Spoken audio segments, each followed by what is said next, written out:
But what's on? But what's on?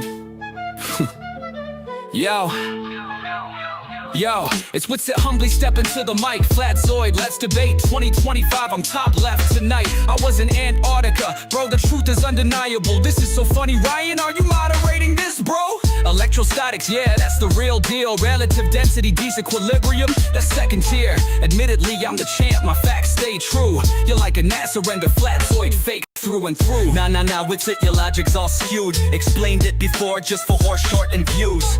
You were duped to think you were in Antarctica. Union Glacier staged, it's not the real Antarctica. It's all Unreal Engine, scripted and fake. Let me break it down, here's the physics at stake.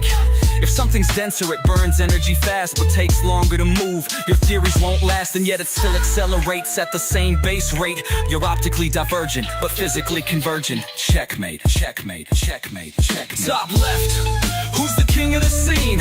Flatzoid or Witsit, whose game is supreme? Bass hits heavy, bars sharp and clean. 2025, we're the Dunning-Kruger team. Top left, who's the king of the scene? Flatzoid or Witsit, whose game is supreme? Bass hits heavy, bars sharp and clean.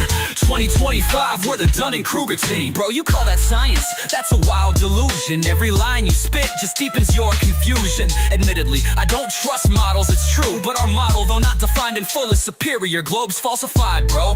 You say optically divergent, but physically convergent. Let's discuss moon phases, magnetic cycles emerging like the center of a Ferrocell image. It's etherically displaced through the ether Flatzoid. Your whole case is erased. Nah, Witsit, this stage is mine. Your nonsense is weak, I'm top left by design. Amplitude? Bruh, hypotenuse is the angle. Those chairs were concrete, your logic's in a tangle. That's a trait in psychology, covering a lie. I totally saw the sunrise, Southwest don't deny. That's no floodlight, it's the sunrise, it's real. Your charade's exposed, there's nothing left to conceal. And for the record, I never denied the South Celestial Pole. I just said there's no actual South Celestial Pole. Top left, who's the king of the scene? Flatzoid or Witsit, whose game is supreme? Bass hits heavy, bars sharp and clean. 2025, we're the Dunning-Kruger team. Top left, who's the king of the scene? Flatzoid or Witsit, whose game is supreme? Bass hits heavy, bars sharp and clean. 2025, we're the Dunning-Kruger team. In 25, who's taking the crown? Witsit or Flatzoid, we're breaking it down. Dunning-Kruger legends, we're lighting the way. No facts, just the hype, cause we're here to stay. And y'all,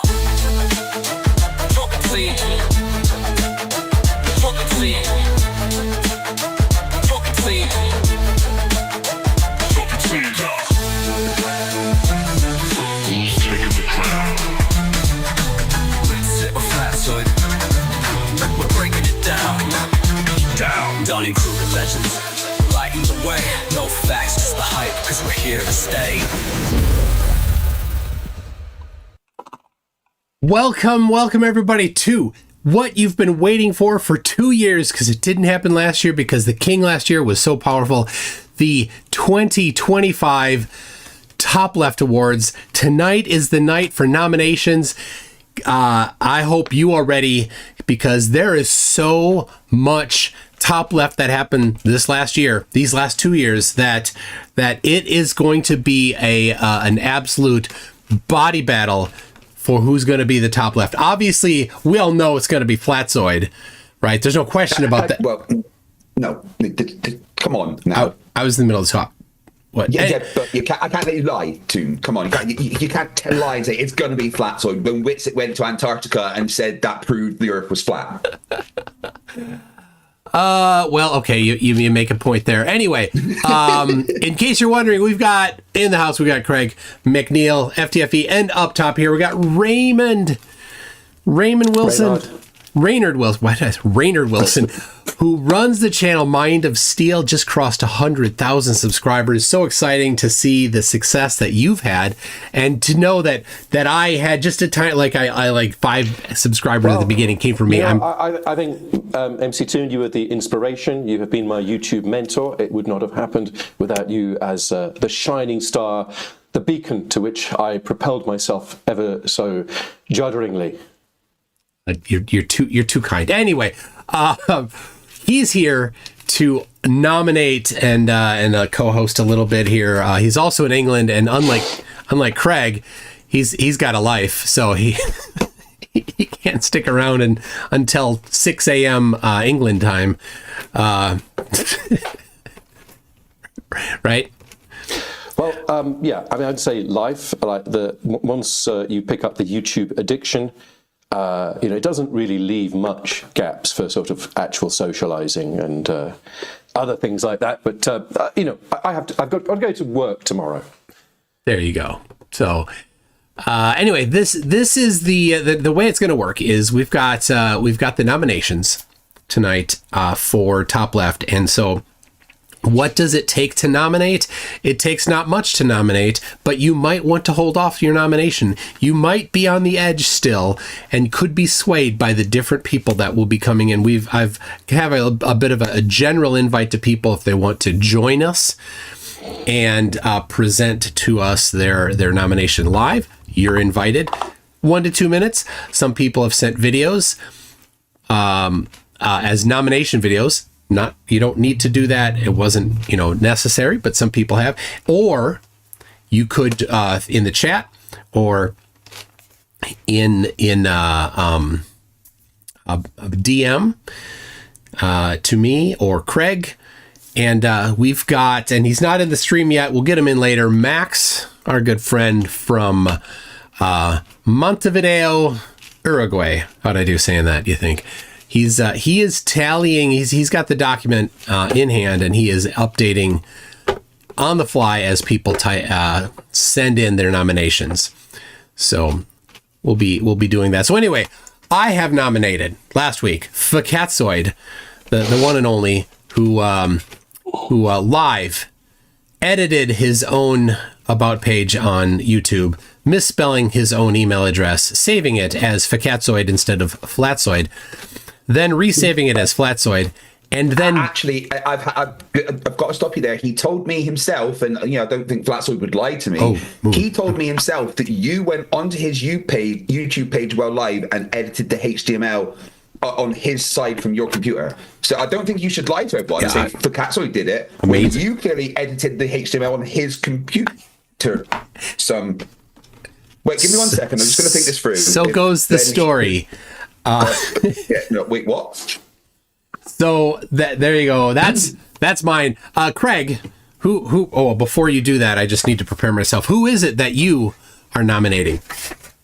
The one, the only, the smartest man in the world. I believe his IQ is around 160, which is quite incredible, actually. He's smarter than Einstein, smarter than every physicist in the universe. I mean, what can I say? He took the first expedition to Antarctica. Also has several arrests, including for drunken disorderly, shoplifting, drug charges, and spitting at his wife. Well, be sure to practice safe wit sitting. Yeah. And then, he went to Antarctica and lied about the things that he did there whilst being recorded 24 hours a day by several cameras. Witsit gets it, who really, really doesn't, who I'm meeting in about 16 days. Yeah, be sure to bring one of these. Yes. All right. And now let's get to Reynard's. Reynard has a video. Let's see. You talk. I'll grab it. Let me introduce my candidate for the Top Left Awards 2025. I'm actually very confident that my nomination will win the awards because I think he has got a little bit of everything. That there's something for everybody in this particular individual. He is a man who so profoundly embodies the spirit of the Dunning-Kruger top left pinnacle, more than any man I think I've ever known. To begin, I just want to ask a rhetorical question. What would you say is stupider than being Mark Steele? I know this is a tough job for anyone who's any long-term fans of the channel who remember Mark Steele back in the old days of MC Toon. The stupider thing than Mark Steele is somebody who is a committed follower of Mark Steele. Somebody who looks at Mark Steele's body of work and thinks, yes, that is a man who has inspired me to pursue great deeds and actions. Such a person is the man I am about to present to you all. So, is the video ready, MC Toon? It is.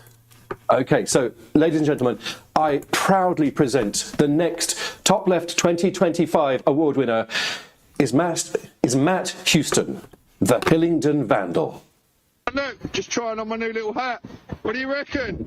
I walk free that day, and then we get to come out and we get to take every single one of these down. I will walk out of that court, go home, get my saw, and I just walk out and start rampaging in the middle of the day. Like I say, they've nicked us twice out on the street and said I've cut things down. I'm a fucking innocent man, though. Not guilty all the way. Take me to the Crown Court and put me in front of a jury in my pit. Yeah, I've just been to court for. They said I did criminal damage. I'm an innocent man, bruv. Innocent man. Because if the man knows it can cause him harm and it's a weapon, he can go and cut that down. He's defending himself legally. Why is my MPR camera got this many capacitors in it?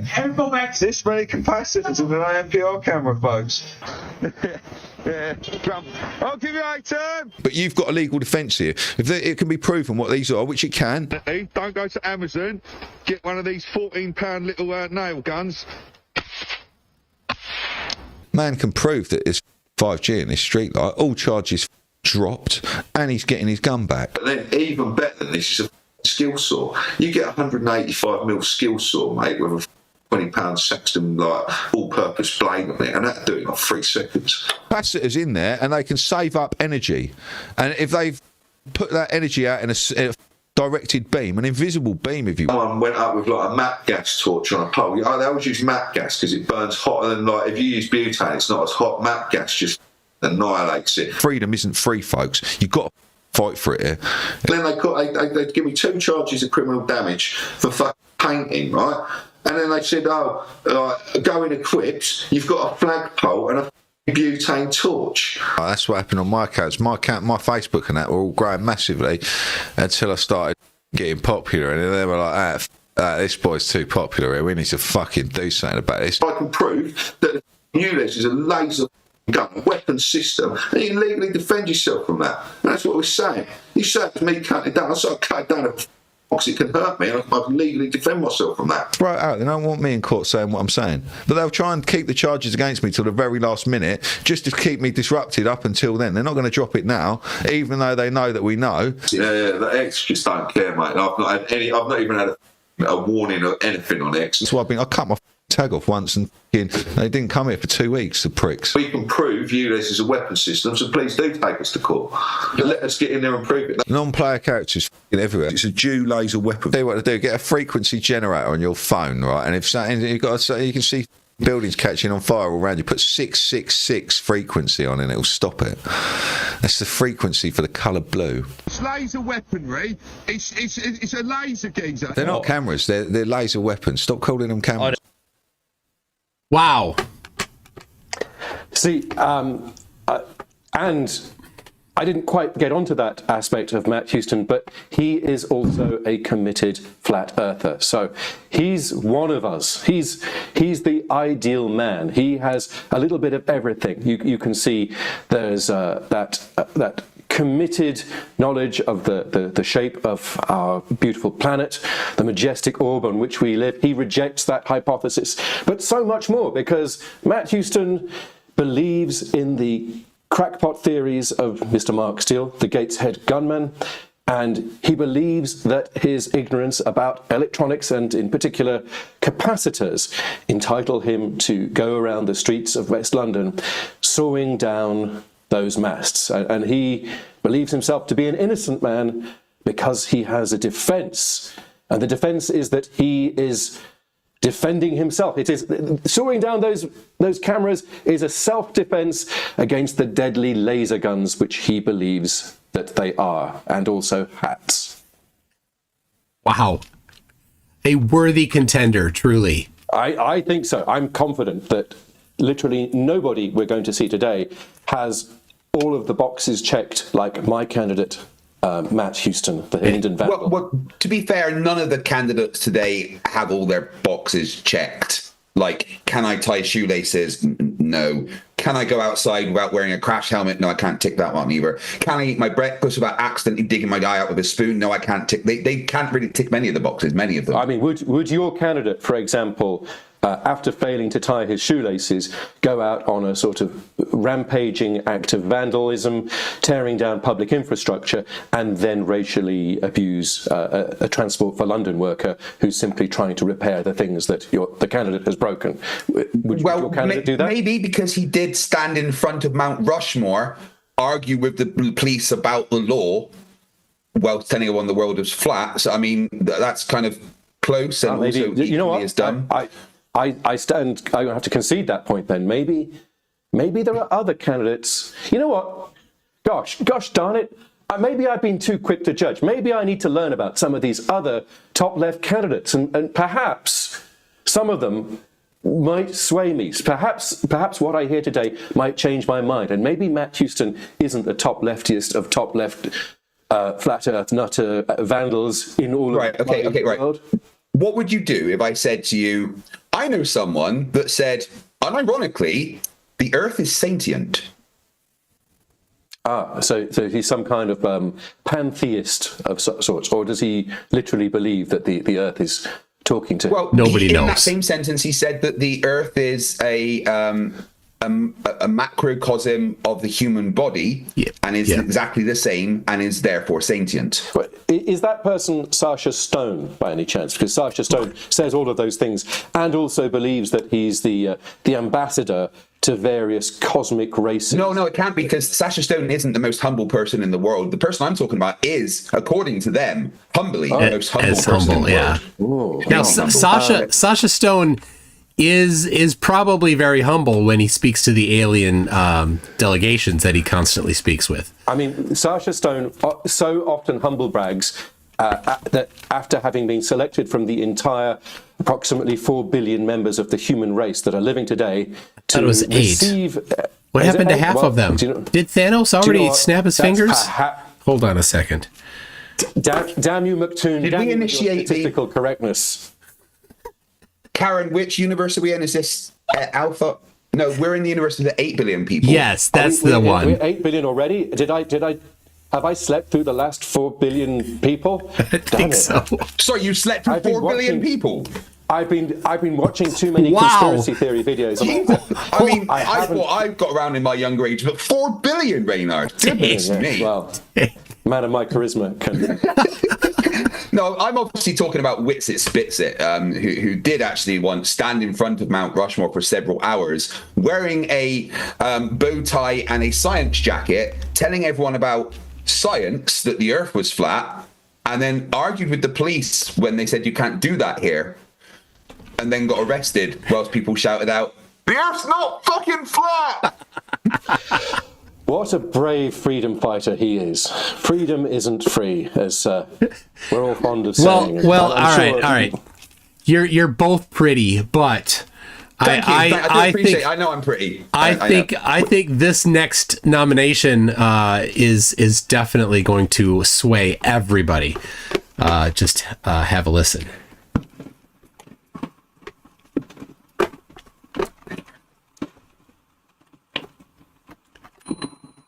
G'day everybody, Where's Wally here. Hey, this is my top left nomination video. Firstly, a little background. Last year, Khan and Flatzoid, as he was then known, were being heartily debunked over their Skegness wind turbine fails.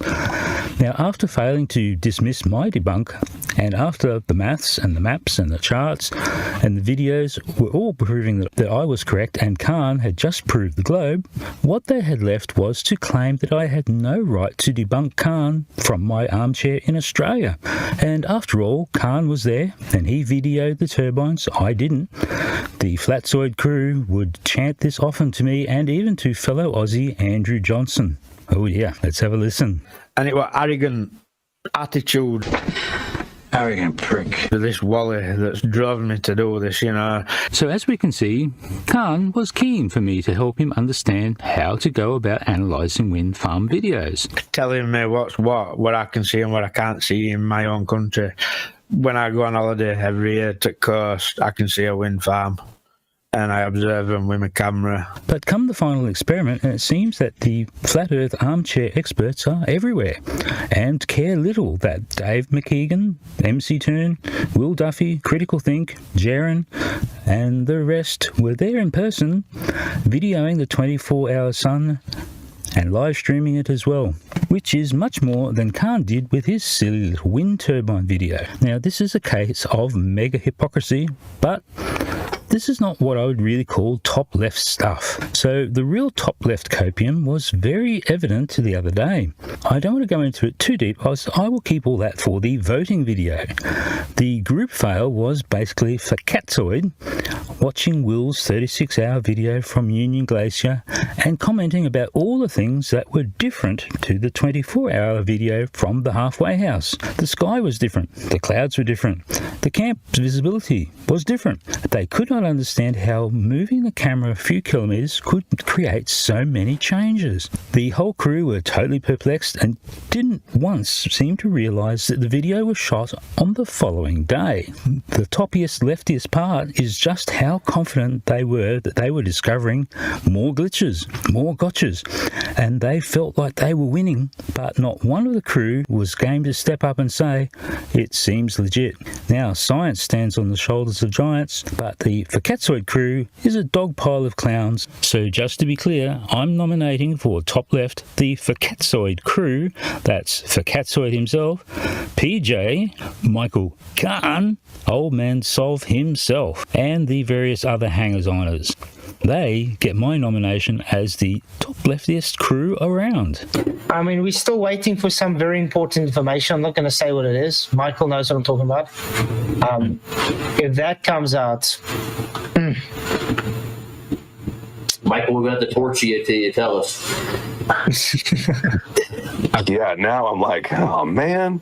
Now we got to know. Thought we were friends, Michael. I'm sorry. Yeah, dude. What's up with that? But yeah, there's it's on a lowdown because it's very important. Understood. Yeah, give them a heads up. They'll like bury it like no tomorrow. Well, there you go. How about that? That bombshell. They couldn't even realize that it was a different day.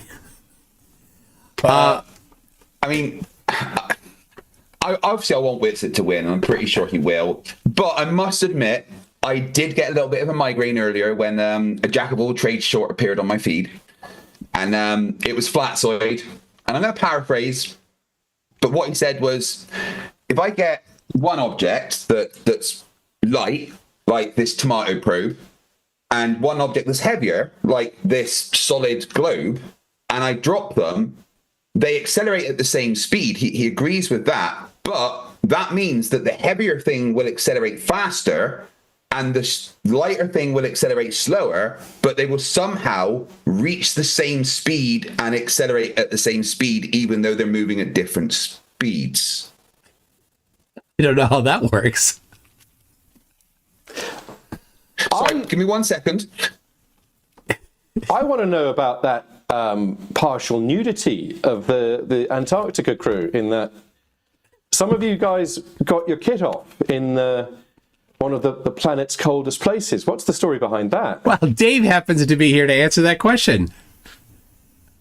Well, what can I say? Dave. The film crew left the heating on in the studio, so...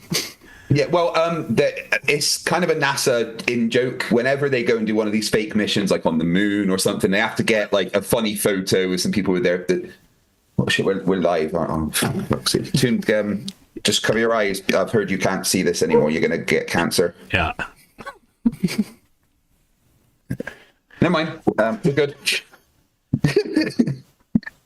All right, Dave. Your mic's. Hi, Dave. How you doing? Your mic's a little low. I don't know if you can increase the gain or something. Can I also ask the judges a point of order? Are we allowed to nominate groups for the top left award? Because that was, I think, a group nomination of which there were certain, I think, exemplary individuals, but that was that Is there a group? Well, To be fair, collectively they probably carry the same brain cells as one person. So, well, Dave, as I've got you here, I do need to ask you because I've been told something about when you're in Antarctica. Did you happen to notice on top of all the hills around you, massive laser projectors that were creating a plasma ball in the sky that you might have thought was the sun? I'm just asking because that's what Flat Earth Dave says. And I've just got a message from Jer, and I asked him the same thing. He says, there were several, but I'm retarded, so I disregarded them. Also, I saw some people on ladders attaching sunspots to the dome. Can you confirm? yeah, I think they did try their best to camouflage it. Unfortunately, the morons forgot to pack the Arctic camouflage and just went with the green stuff instead. Yeah. Oh, well, he says, but then they had to move them, and it got strange. Yes. Obviously, I just wanted to check because Durf did put a video out saying that they've got this technology, and I mean, what impressed me is how they managed to make the plasma ball have the same sunspots that everywhere else in the world did. It's NASA. It's incredible. It's just there's nothing more to it. It's NASA. That's the answer to everything. I want to say something. So some people are nominating in the live chat. That's perfectly good. I can't track them right now, but we've got Max who can. So tag Max. That's MXXXD if you want to nominate someone, and he will attempt to capture it. Be looking for an answer back from him, I suppose, to confirm that he received it. So anyway, do continue. Well, is David going to nominate a spectacular candidate? I hope so. I preempt. I am well ahead of the game. I already have my complete nomination video ready to go. Because it's the same person I nominated last year, and apparently I was the only person foolish enough to bother making a video, because then Toon and Craig decided, I can't be arsed with it. However, I did have to redo it because when I found the video, I was like, because I'd made it over a year ago, I'm like, oh, I'm fat there, I'll redo it. Yeah, oh my God, Dave, you've no idea how many times I look back at one of my videos from 18 months, 2 years, 3 years ago, and I go, whoa, who's that chunker? Yeah. So, I've reshot it, I've uploaded it, I've just left it unlisted. I didn't know how you wanted to do things, so I don't know, do you just want to play the video now, or do you just want me to say who it is? It's a voting video, right? Yeah, so it's not public at the moment. It's just online so that you can show it. But so the voting video is. I mean, you might want to hold that off, right? Because people are going to want to see the voting video, and if they've already seen it here, they might not go watch it. And one watch is one vote. My voting video is going to wait until after I've met Witsit and hopefully got some extra content. Make sure there's a camera going when you meet. So I think this is for, dude. So for nominations, all you need to do is make your case. So if you wanted, I would recommend that, because your voting video is probably something everybody must watch. However, very much like my nomination, you must be sure that your nominees don't even cuss, bro. Okay. Right. Well, I'll tell you what. Give me a minute while I find some material that to demonstrate the stupidity of who I'm dealing with. All right. In the meantime, I do need to ask, because I think I might be in the wrong room. I was led to believe I was meant to be meeting Craig McToon here, but I don't see them. They're not here. This is Craig McToon down there. Right, I see. Yeah, no. Well, unfortunately, you've got Craig McNeil and Michael Toon. Craig McToon couldn't make it today. I do apologize. Santos liar.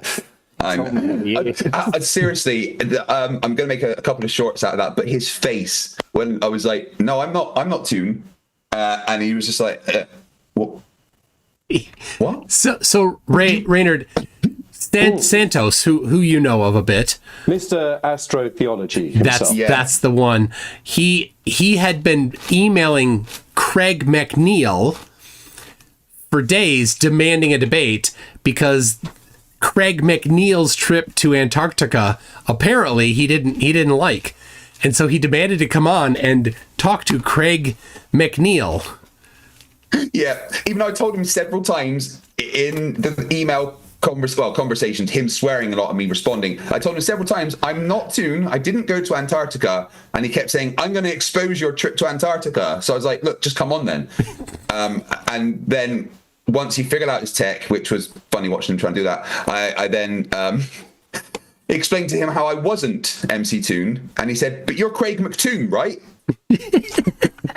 So it's funny how a lot of these fluffs they're always spoiling for a fight, except in the appropriate place where one might actually be able to do it. So I find that there are a lot of these sort of pugnacious types who really want to engage me on a big discussion about the great replacement theory in my comments. And then when I say to them that, the reason why their comments are getting deleted is probably because YouTube doesn't allow explicitly racist things to be said on their network. And why don't you join me either on a call or my Telegram? When I was a young boy, I grew up on the farm. I'm a country boy. And I used to fuck the cows and the pigs. I used to fuck the pigs and the cows would come, and I would pat them and look into their eyes. He's not house trained, Raynard. Was sorry. That Santos or Elon? I'm not sure who I'm hearing. Santos. Okay, good. Okay. I think I possibly have just I've overloaded myself with material now. I'm masturbating. Santos, Dave's trying to talk. Sorry. Rude. I know, right? So I want to be a urinator. Santos, I swear to God.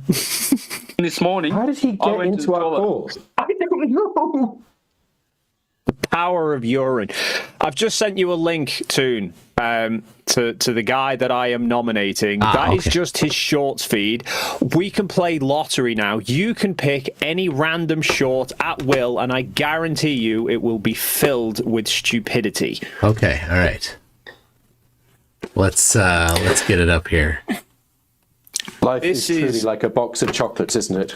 All right. Yes, this is who I put forward last year. His name's Tom Palladino, and what originally caught my eye was Simon Dan covered him in his short where he was claiming that he could get nutrition from a photograph of spinach.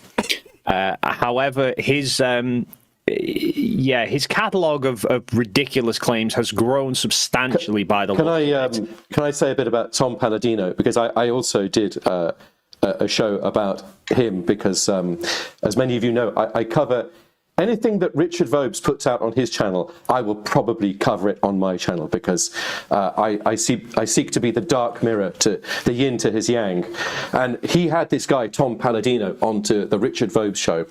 Tom Palladino claims to have invented or rediscovered the mystical forces of Nikola Tesla, a technology that was so wildly ahead of its time that the Rothschild and Mr. J.P. Morgan suppressed this technology because of the radical implications of it. And he claims that for a small fee, he can remotely cure you of any disease, whether that be even AIDS or cancer. A ridiculous lying charade that only somebody as horrible as Richard Vobes would seek to promote on his show. Well, we shall see. All right, here comes. I'll click on this one here with the lady that's got the painted on eyebrows. Consciousness is instantaneous. Scalar energy, there's no time lag. There is no time with scalar energy. So if you're looking at the universe through the lens, so to speak, of scalar energy, everything is instantaneous. You can actually tell the exact position of a star in outer space. It's quite different. There are two realities: consciousness, scalar energy, and what we call the physical 3D world, electromagnetic energy. That was three. In doing research for this episode, I was looking up scalar energy or scalar light because I thought that was a term that you invented. And I was like, oh, it's actually something that metaphysicists and spiritualists have actually referred to as being in contrast to electromagnetic energy. Can you describe that? Yes. Oh my gosh. Well, the current term in vogue is scalar light or scalar energy. Why? Well, that's hard to say, but physicists decided upon that back in the 80s. I remember reading a college book back in the 80s, and they described scalar energy as a longitudinal wave or scalar energy. So we're looking at a new and emerging science. The terms are going to be likewise new and emerging. The distinction is this: scalar energy is not electricity. When we speak about consciousness, that's not electricity. It's scalar energy. When we speak about thought, a thought is not magnetism. It's not electricity. Thought is non-physical. Scalar energy is non-physical. This opens up a new branch of physics. Consciousness. Wow. It's not physical, but it opens up a new branch of physics. Nailed it. Yeah. So Tom Palladino basically is his entire grift relies basically on a misunderstanding of a bit of science that everyone who does sort of first year electronics has to learn, which is Maxwell's theories of electromagnetism, where when James Clerk Maxwell was originally doing his sciencey stuff, he had no direct evidence of the nature of light. So he listed a number of possible solutions to his various equations, one of which would have light waves being a sort of a longitudinal wave like sound. The other, which is, as we know, light actually is, it's a sort of a transverse wave. It sort of vibrates at right angles to its direction of travel. Now, that's just like a thing that Maxwell said that has no actual truth. It was just a theoretical result that every sensible person now knows isn't a thing. But the Tesla nutters have picked up on this little error and asked a big what if? Like, what if it were real? Well, what if it were real? We can say anything we like about it. We can hypothesize that there are machines that can produce this, but because it's magical, nothing can detect it. And because it's magical, it can have any property you like. It's the ultimate magic word that you can incorporate into any grift. Dave, Dave sent me another one. Yeah, that one's a particularly special one, but yeah. So I gets to his other point of he can apparently heal people. Oh, amazing! With a photograph. Here we go. Learn us. Dave, someone sent this for you. This is the Craig McToon. Here you go. That's frightening. Okay, here we go. People, I only work with their photograph. So this is quantum healing. Now, what am I getting at? We're having a conversation by Zoom. We're communicating by computers. I can communicate with people by way of their photograph. When I work with people, I only work. Wow. Impressive. Very, very impressive. Hey, has anyone got the units for this scalar energy? I can't seem to find it. I'm sure you'll find it in sheep units. Somewhere, somehow. Just this chap, he claims that literally you post him a photo, and let's say, for example, if you had some kind of virus, he would put an image of the virus adjacent to the image of your photo in his machine, and when the machine is activated, that apparently will cause the virus to be purged from your body. You'll be cured at a distance because of this horrible man's machine. But then it caused me to wonder, what happened if he got the photos the wrong way around? Right? What if you put the photo of the human in the slot where the virus should go? Would that result in like the human being reduced to some sort of gelatinous putty, and the virus is just taking over the world? I mean, Tom Palladino hasn't thought through the danger of his machine. The virus gets healed of the infection of the person into the virus. But then I had another thought, though, as well, which is that, so Tom Palladino doesn't actually say what the resolution of the photo has to be. So you could have, like a giant photo as he was holding in that clip, or a passport-size photo. What if he put in one hopper a picture of the HIV virus, and then in another hopper he would put a photo of the entire continental United States of America, and then in one shot he could cure AIDS in an entire continent? That would be so nice. I said, why hasn't he done that? He's never explained why he hasn't. So there clearly, I mean, either he's a liar. He could just have like a live feed of people walking around in some large city next to that virus, or all viruses.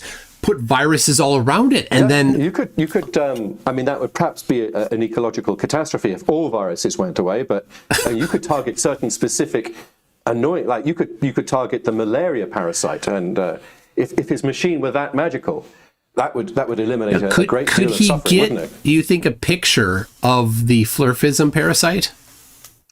I mean, do you know what? I suspect he probably could, because it looks like Eric Dubay. He claims, as Dave was saying, he claims that he can download nutrition into one's body. And the photo he used for that was some kind of bizarre, colourful splat. It didn't look like, ham and chips to me. But you know what? If he can do that, MC Toon, he could probably download oxygen into our bodies. Like, we wouldn't need to breathe. We would just basically have a picture of you and then a picture of some O2 molecules, and then let this machine do its work. We would be free from all of the complexities of existence. We wouldn't need lungs anymore. I could travel to space. Andy? Yeah. Moreover, there is another element to consider, which is there is a lot of responsibility in his hands there, because if he can indeed, if he putting the photographs the wrong way round were to transmit a virus to somebody, he potentially has the ability to infect anybody at will. You could just pull a picture out of a newspaper. All right, yeah, you could take a picture of Vladimir Putin, and then you could have a picture of the polio virus, and then you operate your machine in reverse, and bang, it's a perfect assassination. Government should be hiring this man. They should be like, look, we need you right now. Just target this individual, get his photo, make him have a disease. Can you imagine? Exactly. Yeah, the amount of money he could make extorting people. I mean, we should perhaps be glad then that the only money that he requires is a fee of approximately $120 per month on a continuing subscription basis. That's all he's asking. It's just voodoo. He's the ultimate voodoo master. Wow. Well, I think he could take a screenshot of the UK Parliament and eradicate our entire government. Yep. I'm terrified. Actually, at any point he could just get a photo of us off the internet and just kill us at will. Yeah, why hasn't he done that? Let's just hope he doesn't, right? He might do that to me after he sees the nomination. Why? And more to the point, if Mark Steele is upset about 5G lamppost death rates, why isn't Mark Steele upset about the killing potential of Tom Palladino's Tesla machine? To be fair, I would also be upset about 5G death ray lampposts if they existed. Well, why doesn't he send Tom Palladino a picture of a 5G mast? He could just infect them all. They could work together. You know, we are so lucky that these people tend not to, that they're just committed loners. Because if the flat earthers and the 5G nutters and the anti-vaxxers and the NASA, the moon landing deniers, if they got together in any substantially consistent manner, we would be ruined. It would be like Voltron, but bad Voltron. Yeah, like tripping over and just like accidentally laser blasting a city out of existence. Oh, I didn't mean to do that. Oh, shit. Right, I'll be back in 5. All right. You know what, guys? I'm beginning to regret some of my choices. Tom Palladino, that's a strong choice for contender. He's got a little bit of everything we want, hasn't he? He's got a sort of confidence in a truly preposterous technology. He's also a kind of malignant, malicious grifter who would deprive the most desperate people of their final pennies in order to temporarily enrich him and keep him in whatever drug or thing, drugs and prostitutes, whatever his heart craves. You know what? I'm beginning to wonder. Like, my nomination, Matt Houston, seems like a rather tawdry and pathetic individual. He's just a street vandal. He's so pedestrian. He goes around spouting nonsense on the streets of Hillingdon. Tom Palladino, on the other hand, he's taken his campaign of reckless disinformation global. I'm just really, guys, MC2 audience. Have I been a fool? Have I made bad choices? I don't know. All right. Oh, for reference, if people are interested in popping in briefly, we can't have a lot of people coming in for a long time. Obviously, we've got the kind of our stock set of people that are well established debunkers in here. But if you want to pop in and on screen or at least on voice, propose your nomination, then let me know. Either a Facebook DM or Discord DM are the best ways. So I just sent one out. Can I have a comment interlude, MC Toon, because a chap called Engineer has just informed us that this is a political leftist love fest. He came for the science and FT flat earth poning, not making fun of JFK and conservatives which is strange because I don't think we mentioned, I assume he means RFK, but I don't think, hither to this moment, we haven't mentioned him. Right, so is it a fact that if I insult someone and they happen to also be a conservative, I'm now a leftist? Is that how this works? I don't know. We're on this topic. We are apolitical. Everybody is worthy of being receiving of scorn or praise. So I feel an ominous presence, a sort of disturbance in the force. It seems a little OBS-y, if you ask me. I think they're called You. Is that like Hugh's brother? Like doesn't really do anything. That is, yes. I think I'm just going to meditate over the Shungite pyramid that I obtained from Sabrina Wallace, and maybe this kind of mind over matter type meditation that she taught us will allow us to discern who the mystical presence is, who's decided to enter into our call. It is. Well, you do have some super chats. We have some. Maybe you should I do. Yeah. As soon as the new guest gets tech going, let us know. PhD Tony says it's called a lab coat. FTFE. Yeah, I know. I know. That left my head, and I said science coat instead. I prefer to call them discovery gowns. Icy Spin says Whitsitt saw 24-Hour Sun and somehow he became even more of a flat earther. He's the best example of top left that has ever existed. If he loses, I quit. Well, that is if I've ever heard it, a backing of Whitsitt by Icy Spin, and certainly a worthy contender. Yeah. I do want to remind everyone that whilst in Antarctica, Whitsitt measured the altitude angle of the sun with his eyes and declared that's not what the globe model says it should be. Yes. Is that a sort of like some people have perfect pitch and they can determine that a note is C sharp just by hearing it? Yeah, it's like that, angle? But more tone deaf, but saying you have that. Oh, okay, right. I mean, perhaps, there's that famous story of Leonardo da Vinci who, when asked to prove his artistic ability, took a piece of parchment and drew a perfect circle. And maybe Whitsitt believes himself to be of that same caliber of true genius. True genius of indeed. True, he is the only true genius. All right, do we have, we got the drunk debunk here. Look at that. Him. He's awesome. Right there, right there. What? Oh, he's talking to. All right. I heard someone say, "Wait, I'm waiting." Wait, Hello. Can I? Oh, there we go. Hear me? Yes, misinformation agent. Welcome. Yes. So I came for a quick nomination. All right. Of a guy that you all know, but isn't necessarily just a fluffer. He's big on many conspiracies. You might have heard that he said once that if you take a vaccine, you became a glow-in-the-dark guy. His name is Stuart Peters.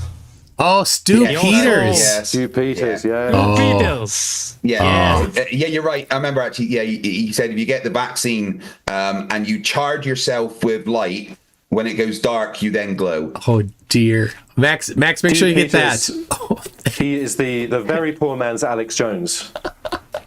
Oh, that's amazing. Mom, I want Alex Jones. No, we've got Alex Jones at home. When you get home, Stuart Peters. Well, you know what? At least it's Stuart Peters and not Richard Vobes. The children could at least have had that. Yes, but this guy is like super misinformation guy. Like any conspiracy out there, just go and he has a crazy amount of audience. Oh yeah. Stu Fun Peters facts. has repeated. His middle name is Pid. Anyway, go ahead. Stu Peters has. I'm going to prove the point that the gentleman who's just calling in is saying, because Stu Peters has the stupidest guests on his show. He has hosted Mark Steele, from what I can tell, 6 times. And every time Mark Steele appears on the Stu Peters show, they have the exact same conversation. It's as if they forgot. Stu Peters is catering to an audience whose powers of short-term memory retention are so atrophied by just whatever life has thrown at them that they're now just reduced to a state of advanced cretinization that you can repeatedly put Mark Steele on your video channel and they will continuously say the same thing. Gosh, I'm excited about these deadly 5G radiation revelations that your weapons expert guest has revealed. Stu Peters' audience is the perfect audience for Mark Steele because they're people so lacking in questioning ability and so utterly credulous, demanding to be drip-fed more just moments of truth or outrage. Like watching the first 30 minutes of any Nathan Oakley stream, the exact same. You know, the mass that they give beforehand never changes. Okay, we've got. Thank you, misinformation agents. Let me add something final for the wider nomination. I don't know if you watched, but he did some shows with Mr. Spitzit. Yep. And the recent show that he did was about the mystery fog in the US. Did you hear this conspiracy? Briefly, Well, I have, because the next episode of Mind of Steel is all about the fog. It was an outrageous conspiracy theory, wasn't it? Yes. So imagine Stu Peters and Witset together talking about how toxic the conspiracy fog, and that's it. Wow, I mean that is an incredibly stupid conspiracy theory. So there may be at least 3/4 of the viewers here who don't follow my channel. I tend not to do flat Earth content simply because I don't think I could ever compete with FTFE, MC Toon, Craig and Creaky Blinder and all those flurf covering experts. But as soon as the fog conspiracy theory piped up, and that had my attention. You know what? I might just spoil, in case people are wondering what the fog really is. I could spoil my own episode. I just don't unsubscribe, everyone. Unsubscribe. It's well, Sabrina Wallace has actually revealed what the fog is, and it turns out that it is a cloud of NSA technology nanobots intended to infect or remote control the human body and turn us into sort of targeted individual meat puppets of a shadowy but nevertheless unnamed government agency. Oh my goodness. That is what the fog is. That's How did they get that tech?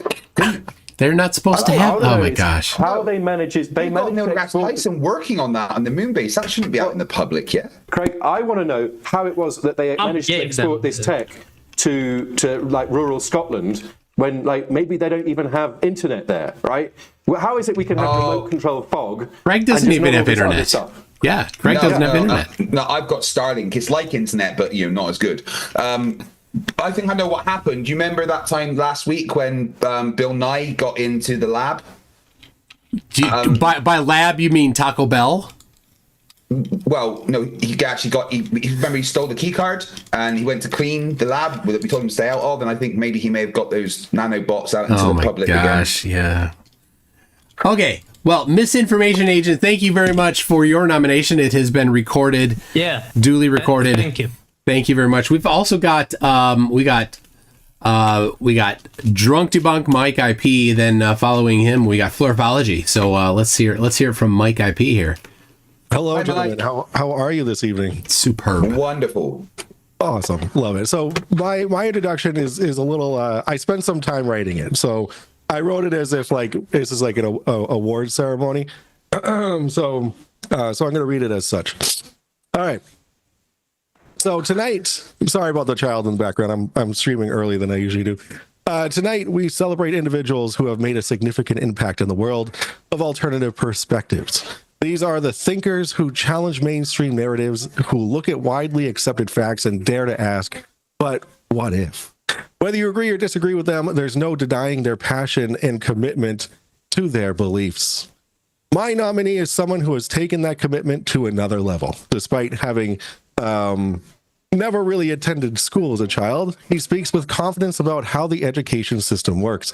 While most people draw from personal experience or academic study to form their views, he has managed to bypass both and still assert his understanding of how knowledge is taught and acquired.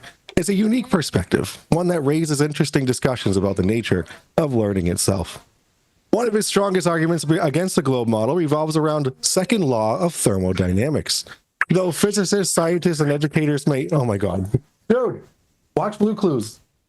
You know what? I am watching Blue's Clues. I got it on the other screen. It's really exciting. And he froze. He froze. What happened? He went away. I think whoever should have been watching Blue's Clues, that maybe they switched that on and all of the Drunk Debunker's bandwidth just got used up on it's all Netflix. Jason Hyatt is onto something here. He says Bill Nye didn't need a key card because FTFE left the door open. No, it wasn't me. It was Craig McToon. Wait, did I? No, I definitely shut that door behind me. Blue's Clues has won. We have lost to Blues Clues. He's gone. Oh no! That was currently streaming in his living room. I'm so curious as to who this missing. Will we ever know who the Drunk Debunker was going to nominate? We will never know. I think you've been nominated Blues Clues after this. Should we? All right. Well, we can. We got Flurfology in the wings here. We can pop over to Flurfology. See what we got here. Can you guys hear me? Okay. Yes. Awesome. Hello. Greetings, MC Toon and esteemed panel. My top left nominee is a newcomer. Some of you may not have heard of him. Rookie of the Year, perhaps the best newcomer, and that would be Lord Jamar. I'm sure some of you don't know who he is. A worthy contender. Maybe not relevant enough, perhaps, but this particular Fleur has really come on strong in the past couple of weeks.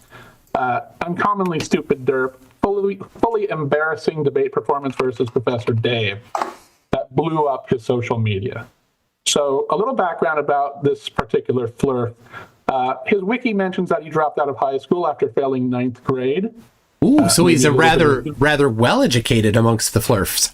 Perhaps that has a little background, but he's unique in another way. So he has a lot of flaws. In October 2000, Jamar was arrested for slapping his wife, like some of the other great Flurfs of all time. Do I need this? He is also a rapper, and in 2013, he put out a diss track toward Kanye West, quote unquote, "Gay has no place in hip hop," so he's homophobic as well. In 2013, he also declared that white rappers, quote unquote, were guests of hip hop. And maybe we should tell ODT TV. He's the only flirt that I know of that Eminem directly responded to in a diss track in 2018. So he's got some serious attention here. Also in 2020, to round it out, in an appearance with the Nation of Islam, he promoted Holocaust denial by saying that there weren't even 6 million Jews in all of Europe at the time, perhaps maybe 500,000, as if that is better.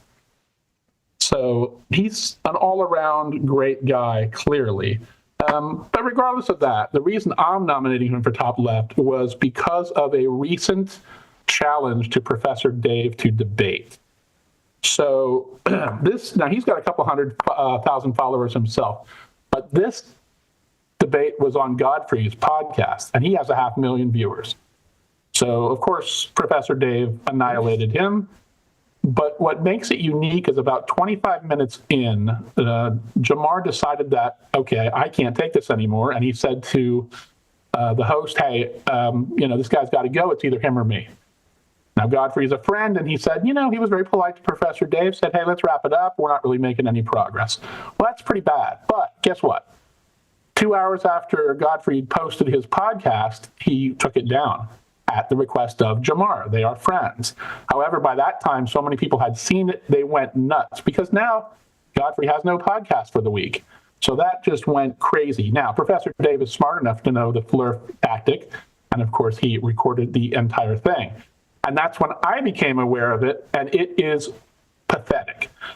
Well, that's not the end of it, because Jamar decided to, 2 days later, release his own rebuke video podcast, where he completely admitted how crappy he was. He did no favors to Flat Earth. He, quote unquote, shit the bed. And then he hinted at, well, I wasn't myself. Now, I took that to mean he might have been high or something of that nature, but it turns out he now claims, and he is suing Godfrey because he claims he was drugged. Yes. Okay. I mean, it could have meant he was possessed. Now that has triggered all kinds of craziness on all of their podcast and YouTube channels.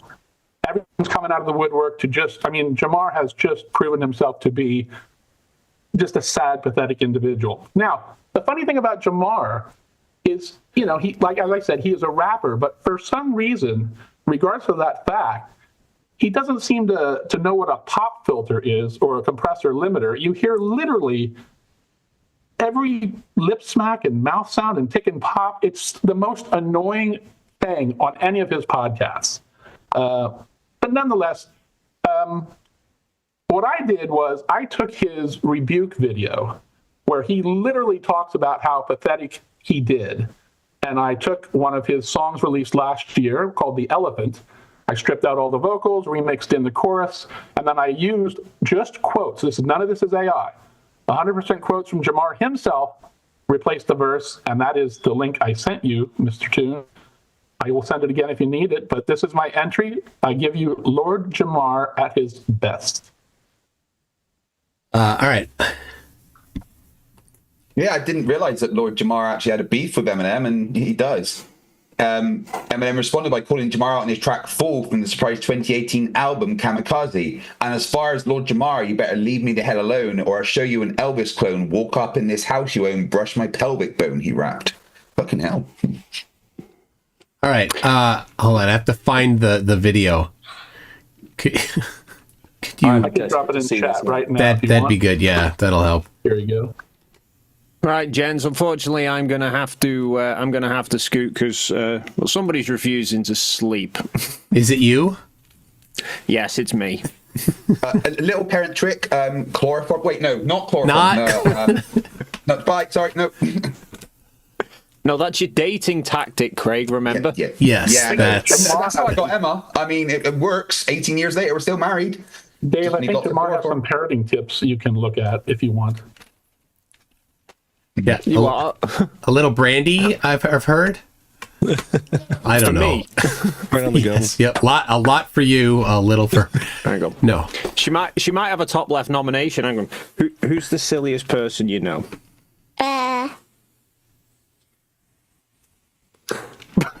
Wait, is she pointing to me? Which one did she point at?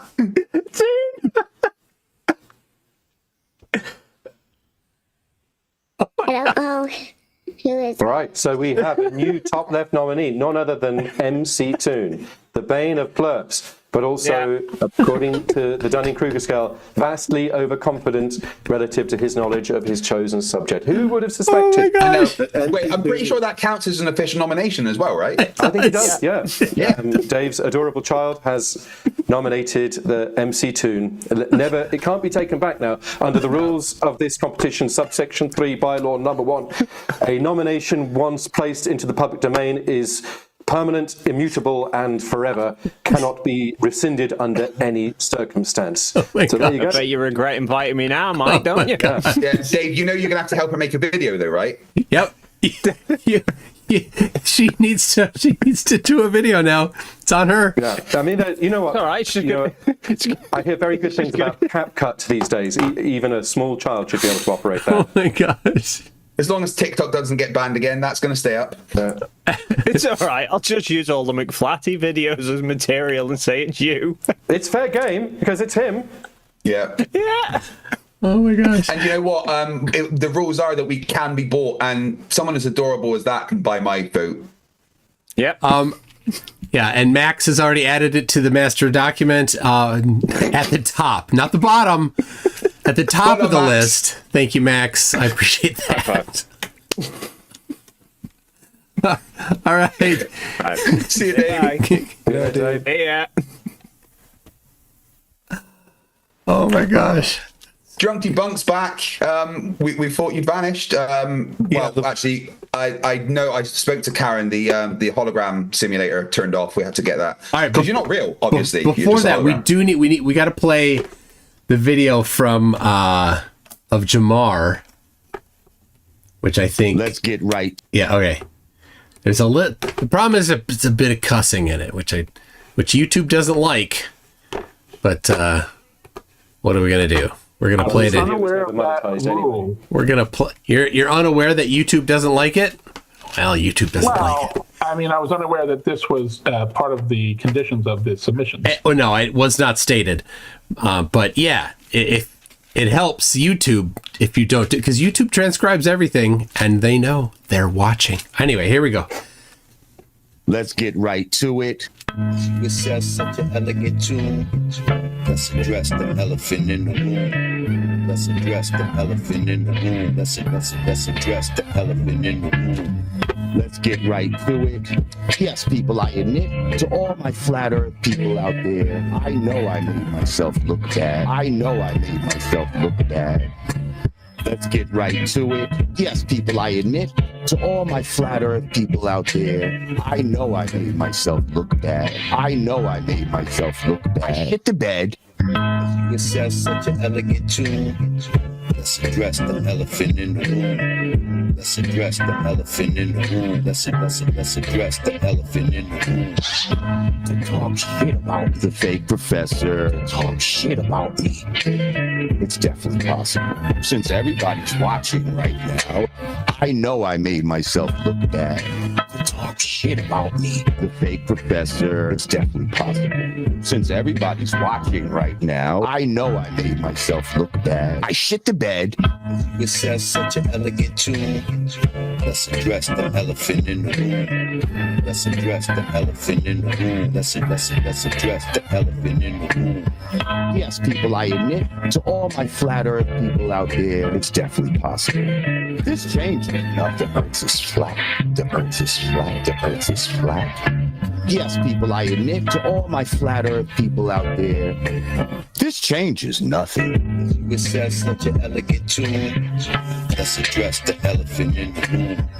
Let's address the elephant in the room. Let's address the elephant in the room. For me to even acknowledge your shit, you got a bitch to do his dirty work. I brought my experts with me. Okay, y'all saw the bullshit. If you want to diss me, it's gonna cost you. It says such an elegant tune. Let's address the elephant in the room. Let's address the elephant in the room. Let's address the elephant in the room. I'm gonna need my moderators today. For me to even acknowledge your shit, I brought my ass. I'm gonna need my moderators today. For me to even acknowledge your shit, I brought my experts.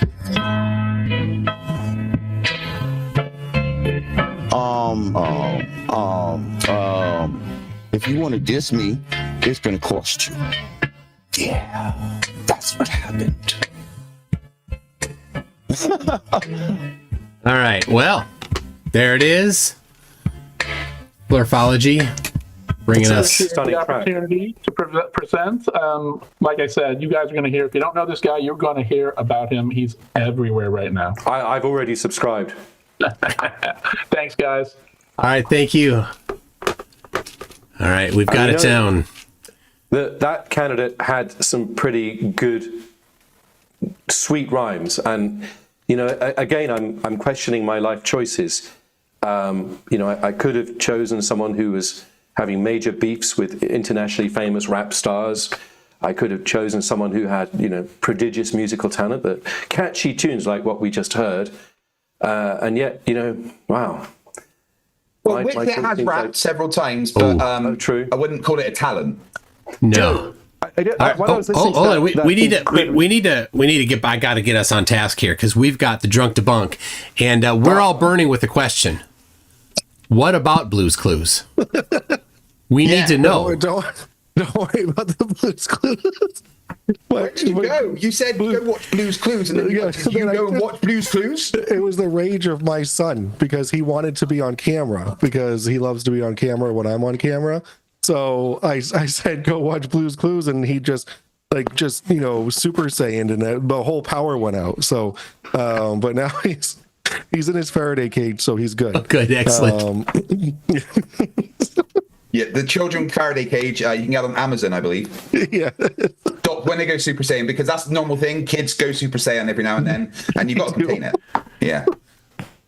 All right, so I'm going to pick up from my second point here. So first, I talked about how my candidate thinks he knows how the school system works, whilst admitting that he never attended. And then so to go on, one of his strongest arguments against the globe model revolves around the second law of thermodynamics. Though physicists, scientists, and educators may interpret this law differently, he firmly believes that his understanding disproves the physical possibility of a spherical Earth. His dedication to using this law as a foundation for his claims, even in the face of counter-arguments from experts, is a testament to his conviction. Another point of deep interest for him is the timeline of events surrounding the final experiment crew's departure from Antarctica. The crew left on December 17th to avoid an incoming storm that would have stranded them past Christmas, a reasonable decision by most accounts. However, he sees this early departure as something more, something worth scrutinizing, something that perhaps suggests a hidden truth yet to be uncovered. His relentless curiosity about this event highlights his determination to challenge official explanations and seek alternative meanings. For his unwavering confidence in his beliefs, his ability to present alternative interpretations of scientific principles, and his deep curiosity about events that others may overlook, we proudly nominate Sovereign Soul, Unchained Mind. A worthy nomination. Yes. Yes. Although I do feel it's only fair to use his proper name. Chong-looking motherfucker. Chong looking. I don't know what Chong looking is. It's some. That is a Chong. It's the only good thing Karen B has ever said. I did not know this, so somebody sent his police record, and wow, it's longer than Witsit's. Oh goodness, really? Oh, Can yes. I get a copy of that? I can imagine it would be, though. Oh my gosh. I'm thrilled to. I had never heard of Sovereign Soul, Unchained Mind, but he ticks so many boxes for me. I assume he's a sovereign citizen, and indeed, of course. Yeah. I once debated him. Well, I've debated him twice, and we were talking about the Cavendish experiment. And he dismissed it by saying it's a parlor trick. And when I said to him, explain how it's a parlor trick, he went, well, look, this is a parlor trick. And that was his explanation. Wow. Clearly analogous. I mean, tell me about the man behind the legend, though. Where's he from? What's his background? Oh, where is he from? The seventh layer of hell, I believe. Yeah, he appeared on Flatzoid's panel and then started doing his own streams. Was a good friend of Jeranism and went on Jeranism's weekly show, Reefer Roulette, and won the award for fastest to throw Jeranism under the bus. Oh, yeah. He is 100% committed to claiming the whole trip was faked. Mm-hmm. And that Jaren, one of his good buddies, somehow is in on it. Is Sovereign Soul Unchained Mind, is it all about flat earth, or does he cover other equally pressing topics? That's all he really does. Yeah. Yeah. Okay. Well, he talks about the second law of thermodynamics a lot. And he doesn't understand it at all. Yeah. A monomaniac with a bee in his bonnet. Yeah. I mean, it's definitely a worthy nomination. I'm 100%.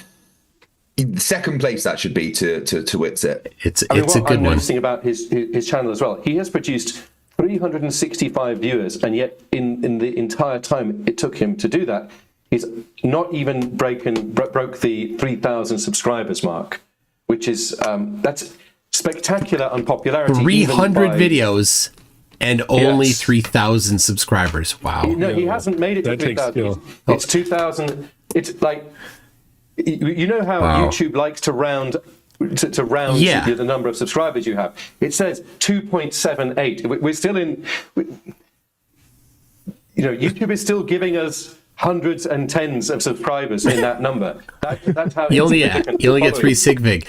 So Bill Tetley says you forgot to mention how Sav is a top graduate of the Peaches O'Houlihan School of Modern Flurf Debate. Dodge, duck, dip, dive, and deflect. He posted that comment on my last video about Sav.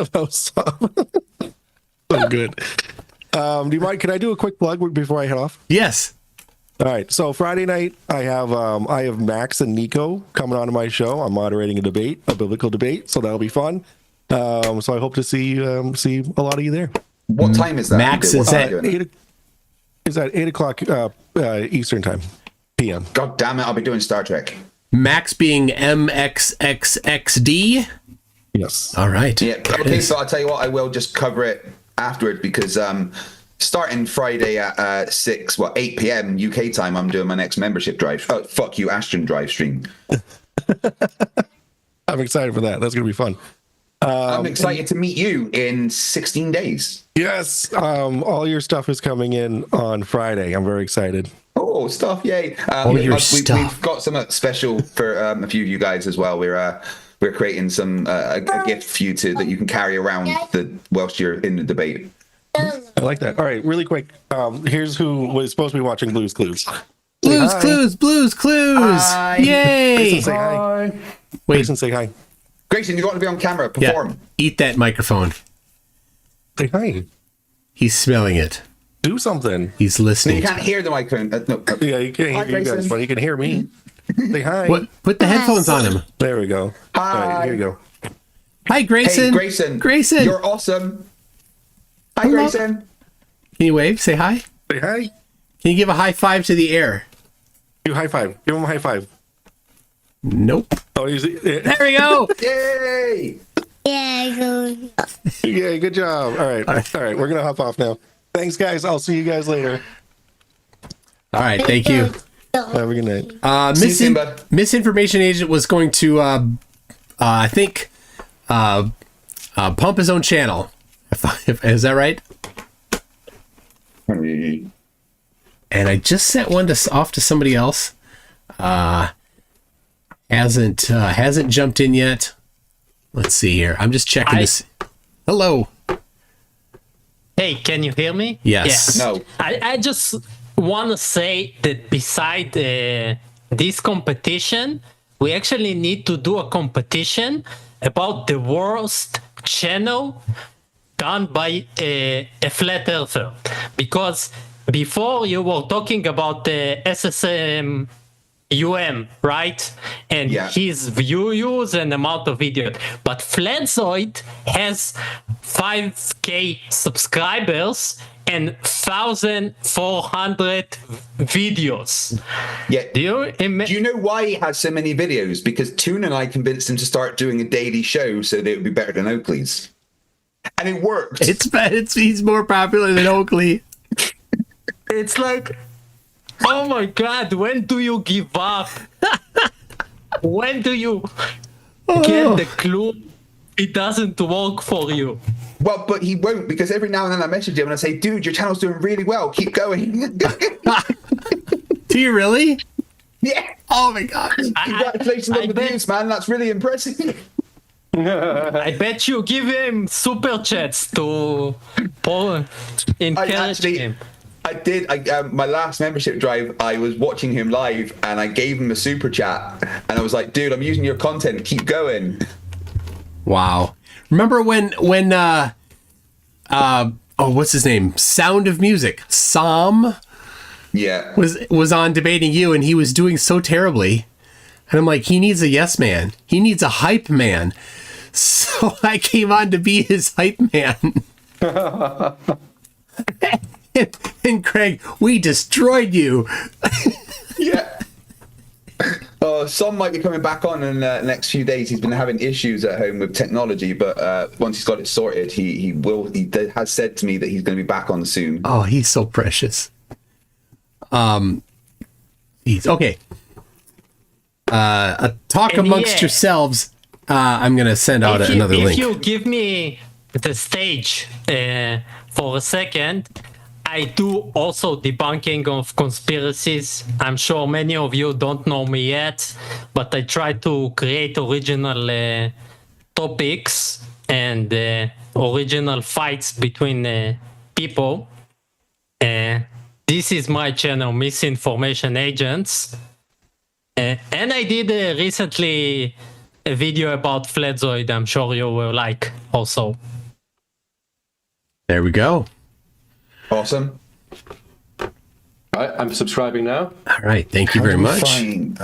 Oh, I'm already subscribed. There you go. There you go. See, I mean, I'm in your first 500 subscribers. Yeah, I know. Thanks for that. I'm pushing now on the content. Excellent. I've just tried to get Lord Jamar's email by going to his about page, and it says before you get the email, click here to prove you're not a robot. But then it said failed captcha. You're a robot. I mean, that's the only explanation. All right. So what you want to do? At the back of your head, right here, Craig. Right in the back. There's a door. Just flip it up a little bit, and then press the button. There's a big button there. Just press that. We have a new entrant. All right. A new contender approaches. We've got another nominee coming in. Hello, welcome. Hello, am I being heard? Am I being seen? Yes, we can hear and see. Okay, I had some troubles with my microphone, so yeah. Hello. I'm kind of freaked out because it's like some people watching, and before I joined, my heart started beating a bit, but yeah. I'm here, so hello, nice to meet you. Don't worry, Craig's bites are not that harmful. Okay, I have a dog, so I guess I'm kind of used to that. Well, I hope that there will be some more nominees, because my nominee is kind of like, it's a small local channel, and I thought that I'm just gonna show something local, and I hope that there will be more people, but yeah. I want to know. I'm all curious now. Tell me about it. Okay. I will show my screen in a second. And right now, I hope I don't screw with Zoom, because, I haven't used it in a while. And right now, it's like, if I screw this up, I'm like with all the flares out there who cannot into tech. So, yeah. Where's the sharing button? Udostępnij. All right. I'm not sure how this pan out, because my screen is kind of wide, So there we go. So if you do not see it, but I think you should. So since I'm from Poland, my nominee has to be some compatriot. So everybody in the chat that's from Poland, you are by law obligated to vote for him. He has 4 YouTube channels for some reason. So you can pick one of those names. He's Zbigniew Kopeć. He's a flirt, and what I'm gonna show you. Is that his name, or does that mean something? This is Zbigniew Kopeć is his real name, but then you have like how do you call them when you nickname? Not nickname, like when you like have John and Johnny, and you know, name. Never mind. Anyways.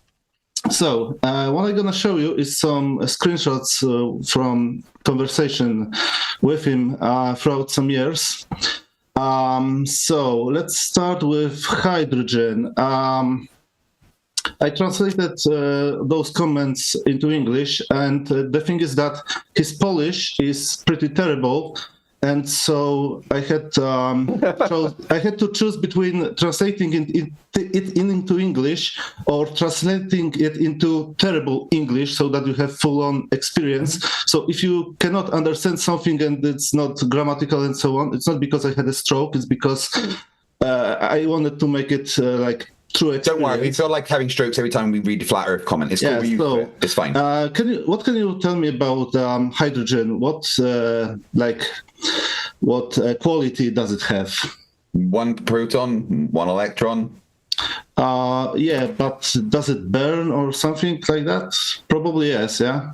Yeah, it can be flammable. So maybe before that, I'm going to show you, because he had a shed in which he had some... I mean, for last week I was prepared. Right now it's like, I'm gonna hop on. So basically, in his shed he had many balloons filled up with hydrogen. And in some conversation with him, I was a bit mocking him. So I was like, he said something stupid, and I replied, yeah, says the man who has a fish-shaped balloon filled up with helium in his shed, and who claims balloon is levitating due to ether swirls. His reply was, you don't understand simple things. Not with helium, but with hydrogen, as it's safer and has twice a load capacity. So basically, safer, yeah. My reply was hydrogen's safer than helium. Maybe from an etheric point that was my response. You know, the gas which, when improperly stored in oxygen environment, could explode. You deem safe, and his response was basically, do you see it? Because I'm scrolling. It's like some funny battles of them lobbies you imply. Yet everyone has curtains at home, and if set on fire, he will lose the whole house. But if somebody deliberately sets hydrogen on fire, it will implosively suck and end the fire. So, yeah. Well, I want to know, could you go back to the, because it's that final point that he makes that has suddenly piqued my interest. Because, like many of the best truly mad conspiracy theorists, he believes that Russian scientists are working on this thing. That it's always, whenever there's a bizarre conspiracy theory, whenever there's scientists involved, it's always Russian scientists, isn't it? When Sasha Stone invented his magic USB chip that apparently was revealed by alien presences and could stop 5G radiation, guess who invented it? Russians. It was Russian scientists, of course it was. It's always Russian scientists. The thing is that I have some plot arc set over here. So right now we're gonna skip the hydrogen topic and let's get to this this thing. That's probably combining the carbon line and you know, some other stuff into one thing, because he said that basically when you exceed 100 kilometers over Earth, all the animals would turn to dust. Wow. Yeah. That's tough. amazing. Yeah. But that's not all. Refraction. With refraction, he's basically stating that very often. So, hear me out. Refraction is only in sweltering heat and only between 11 and 15 or 3 p.m. if you are using this. It only happens at a certain time of the day. Yes. Wow. So I think something I want to point out about this translation, though, because I think my impression of having met my Polish friends is they're all very literate. And whereas an American or a British person, a FLIRF, would say, do your own research, the Polish equivalent is read it in university libraries, which I think is something that maybe a Polish person might do, but you would never get an American or English person. On his Facebook page, he claims that he studied at Gdańsk University of Technology. I mean, one funny thing is that he's kind of inventor, and he claims to register first electric car in Poland in 1996, I believe. Basically, he still has web page on which he promotes his electric vehicles. So, I mean, credit due. So or something. Hey, Toon, did you know your classes only work at 3 p.m.? I wasn't aware of it. About that, one other comment about that, because he repeats that every so often. And in this one, what he said, I think that was curvature. 1 centimeter for every 1 kilometer. Wow. Yes, that's the thing. In some other comment, he said that the ice prevents refraction. Rockets apparently don't work in a vacuum. About rockets, like most of his comments, he's like, when he puts a comment, he has like lists of things that he says. He's like, according to Catholic Bible, he says the rockets, and he has some list of things he every single time he says. So he's religious? Yeah, of course, as they all do. I've found that most of them are not actually that religious. They just use it for their own propaganda. Well, I do think he is, because I will bring it up soon. What else some good is here?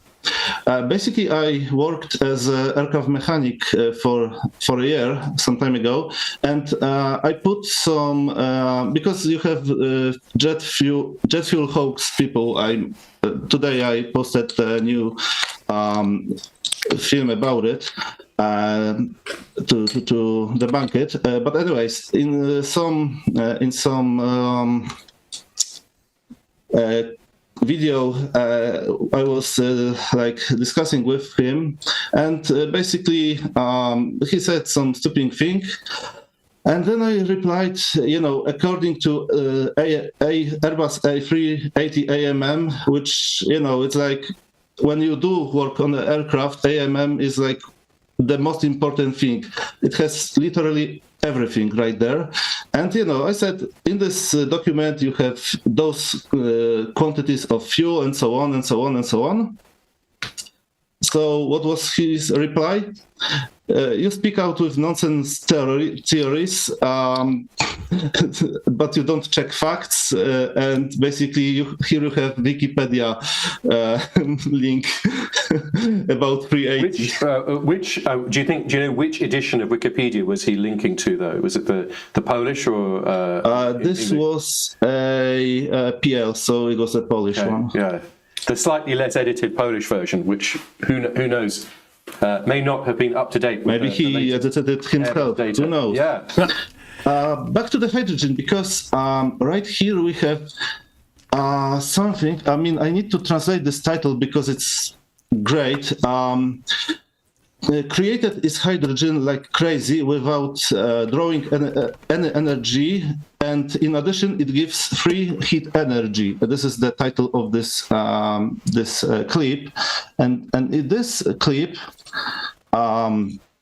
basically he says that like all the American scientists made the way of creating hydrogen, but it's very time consuming and not money consuming, simple word.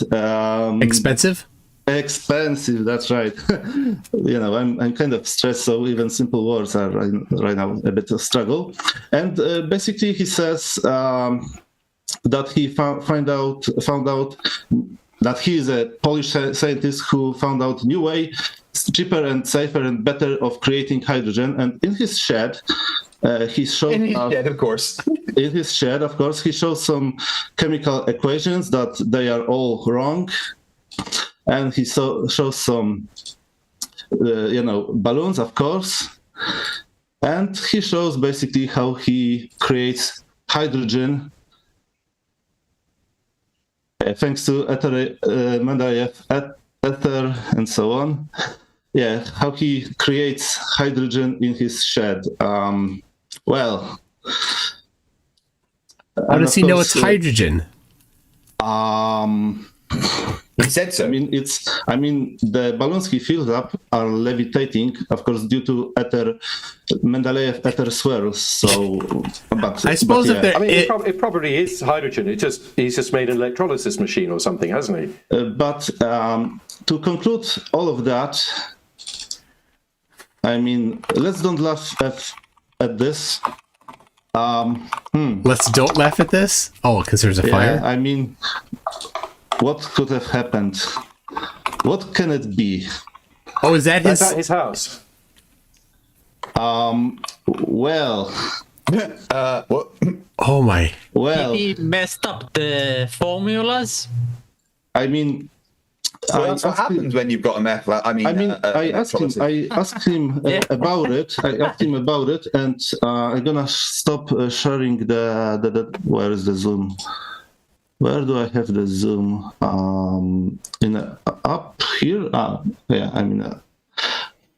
Yeah. Take a radio. Back in 2 minutes. Yeah, sure. Where am I sharing? So, it sounds like he might be, in addition to being a TopLeft award contender, also a Darwin Award contender. He survived. Oh yeah, here is the stop sharing. It also sounds like he has a meth lab that exploded. Here it is. Are we sure that this whole hydrogen thing, he could just be creating a cover of insanity for when the authorities finally because I asked him about this whole thing. I mean, I was trying to invite him to some conversation like you do, and he replied basically, "No, I cannot. My shed got burned down," and he basically explained this whole thing. So let me read you the email from him, because it a bit reads like a poem. Of course, it's terribly translated because it had to be. So, firstly from sparks made by angle grinder, plastics on the floor burned, styrofoams on the base of the walls, and other with horrific black smoke was carried over clouds. Excuse me. Was I walking around shirtless in between burning bits on the floor and untangled rigid water hose? Then I extinguished with water, but the fire again and again was rising. Levitating balloons on the ceiling then was popping from the heat, and the gas normally was escaping, looking for non-existing space. Bent all the angles where no balloons were, but in the spots where the balloons stayed, no angles, neither sheet metal deformed.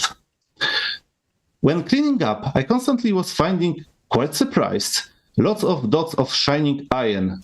Then, recently, figured I that it was thermite with add-ons that lowered its ignition temperature, because indeed, enemies of flat earthers and enemies to new inventors I host.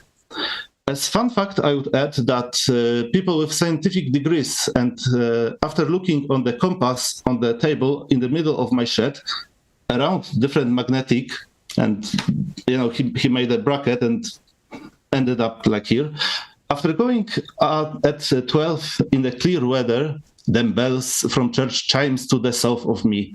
Asked, where is the south? Different directions they show. Men even pointing to the church itself. So that's the thing he wrote me describing this whole event.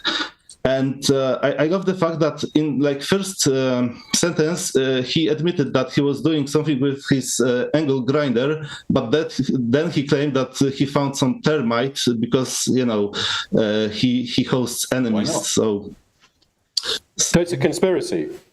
So he was targeted by enemies of the true science who are trying to shut him down by burning his shed that just happened to be full of waste polystyrene, plastic shavings, and balloons full of unburnt hydrogen. Oh my gosh. Yes. So maybe he's not the top left, yes, but to be top left, first you need to claim to be better than anybody else that's good at his field. Last week, I didn't show it, but literally last week, just before few hours before your stream, when I was preparing all those stuff I want to show you, there was a Facebook page from some Polish university, Faculty of Physics, something, and in that he basically was spamming with some flat earth nonsense. So that's the top left thing. You go to university page and you basically tell all of them that they are wrong. So that's why I do think it's a bit top left. That is a classic top left behavior. To tell the professors that they are wrong, despite his complete lack of any kind of academic background, any qualifications whatsoever, he knows better. But he made some stuff in his shed, so Stuff from the Dell School. The stuff in his shed was so effective. They had to shut it down, just like Nikola Tesla got shut down. They were onto him. Your guy is the reincarnation. The brightest always they burn out the fastest. Die alone, poor, and in some the candle that burns twice as bright burns half as long. Yeah, but Howard once told us. Yeah, and just to think, he used to be one of the living. He survived that. And short disclaimer. Darn. Short disclaimer. I got that wrong. According to the local news, nobody was hurt and nothing of value was destroyed. In his mail, he said that multi-million of currency property was destroyed, and among things he lost was a few nice flat earth models and one of the globe.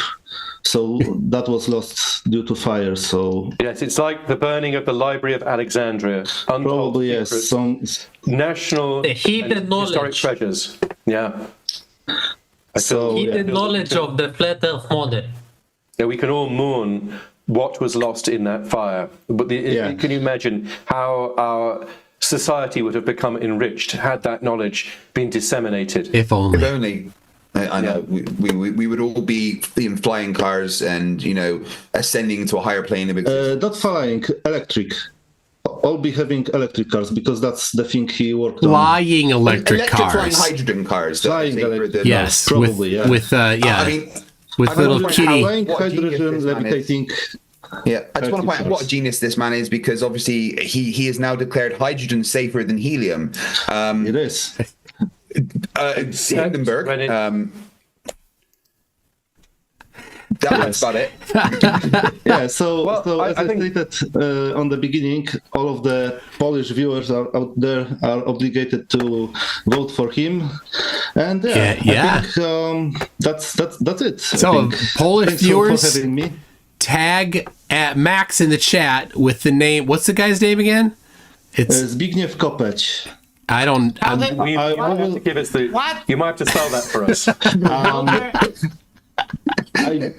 I could share his how is it called? Facebook things. How is that even a language? Those are too many consonants. That's not how talking works. For reference, Max. Max. That's powerful because I can speak Polish. I can spell anything in any language. Okay. So it's like I can say like Craig. Is it the top one? Is that the correct? He said my name right. Is it the top one the right spelling?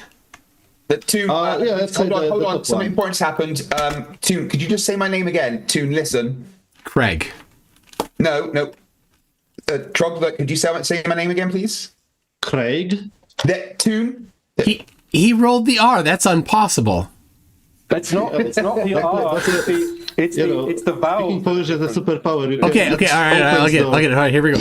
Craig. No. All right. For reference, Max is the one that is doing the tracking of the nominations. So can we just call him Z-Big? Z-Big. Z-Big. We can call him Z-Big. You know what I did? I just went like in my keyboard. That's the guy. I think that's fine. I mean, there's not many nominees, so I guess that's. There's a lot of nominees. The There problem doesn't is need that to be any. Witsit's already won. no one knows. We need, in order to actually get to the next phase of voting, you need many people to nominate tonight during this live stream to Max, because right now we've got one person for Sav. We've got one person for Dean Odell. We've got two nominees for Arwen. We've got two nominations for Kyle Adams, right? We got Nico, we got Jamar. They got a good number of them. So I came here just to promote some other side of, because the thing is that we have access, if you speak one particular language like Polish or Czech, you have access to both English content and your own content, but in other ways, not like you have a way of seeing this stuff. So I wanted to maybe show some local stuff. Yeah, that's awesome. All right. So yeah, you got a lot of super chats there too, and I think you should read them out. Oh my gosh! I want to know if there's any more nominations, because I feel like we've seen a true contender just now, but there must be more out there. My tastes are whetted, and I'm so hungry for the new exciting world of Flurfs that you've revealed to me. Well, there we go. All right. Okay, well, yes, I know what Dave did. Dirty. Okay, so yeah, have fun and see you. Lovely to meet you. All right, thank you. Thanks. Goodbye. Das Vidania. I mean, Auf Wiedersehen. I don't know how to say bye in Polish. Nostrovia.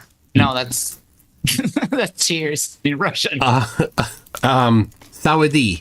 No, definitely not. All right. Let me read. Max, are you keeping score, or are you also nominating? Yes, I did come to give my nomination. All right. Do you want but you can't nominate two. He's already been nominated. You so read super chats? You can. I have a little thing I wrote for my nomination to give it a bit of more impact. All right. Well, let me read. Give me like three, and then as you prepare yourself mentally. Icy Spin says Witsit saw the 24 Sun, and did I read this? I did. Okay. Busload UK says, which clandestine organization is paying off all the model globe manufacturers in existence to keep quiet about the alleged space frisbee? Who knows? All of them. Kango44 says, whoa, TopLeft managed to get a budget Dave Badiel? You just missed a load. Badiel? Dave Baddiel. Oh, no, I think that might be a reference. So I've often been accused of being like the pound store version of David Baddiel, a man who is. How many times have you sang Three Lions as a song? Never. I have no interest in football. I mean, although I've got to point out, David Baddiel is a lot wealthier, but also scruffier than me. So, and he's a more successful comedian. So I did miss some. I rolled back here. Justin Messenger says, I nominate Dave's left boot for top left. And I'll read one more. Monkey Cat Pat Pat says Fakatzoid and his entire panel for 2025 Top Left. All right, let's hear what you've got, Max. Yes, and I will actually grab the mic because this has to be done in this presenter way, you know? So, for his general lack of awareness about reality, for calling everyone a sodomite while completely ignoring the fact that he also qualifies as one, for role-playing as a military leader but gave himself a lowly rank of sergeant, for his general demeanor, regurgitation of the Bible, which I could bet he has never read in full or at the very least doesn't understand it, Mr. Not a King, Nico, Clown Nico, or King Moronico, however you want to call him. That is my nomination, and I will be debating him on Friday, and it's going to be a bloodbath. He has no idea what he got himself into. Oh my gosh.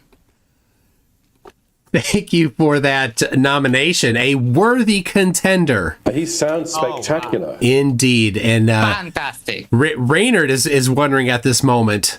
Yeah, who is he? What's his thing? Is he the guy, Raynard? Are you wondering? Is he the guy that measured?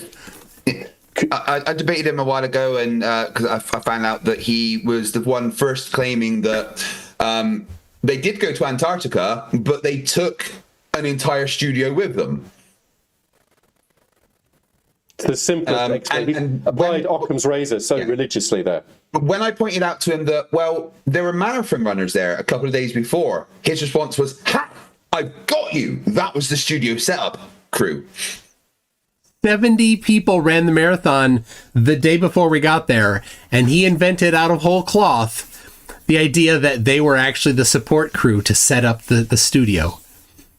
It's a brilliant cover. That's the sort of thing the CIA would do. They would have their entire filming crew pretend to be marathon runners and actually run a marathon in order to provide committed. the perfect cover for that nobody could see that they were also rigging up a giant soundstage in the Antarctic. And it was possible for them to both run a marathon and do all the setup because the sun doesn't set at all, so that there's always light there, so that they can then fake that there's a sun up the whole time.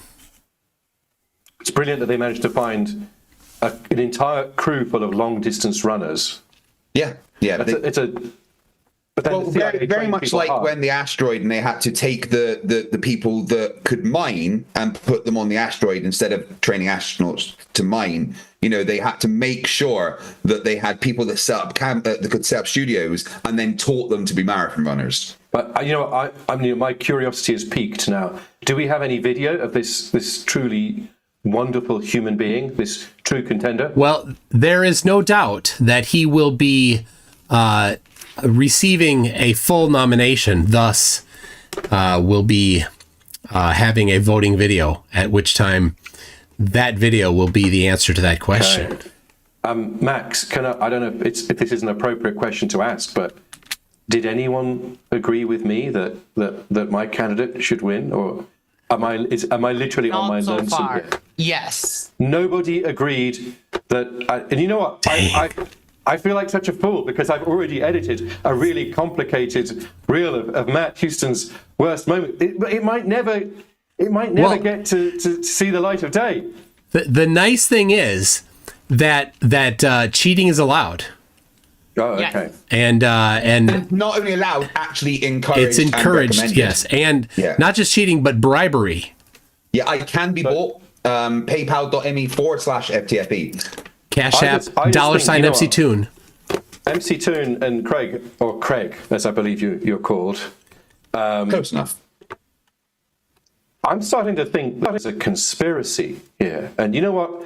That my sense of entitlement is becoming triggered. That, you know what? Deep down within my soul, I feel that whatever I think ought to be should be the case. But the fact that I'm being confronted with profoundly triggering evidence that it is not so is the most direct evidence of a conspiracy there ever could be.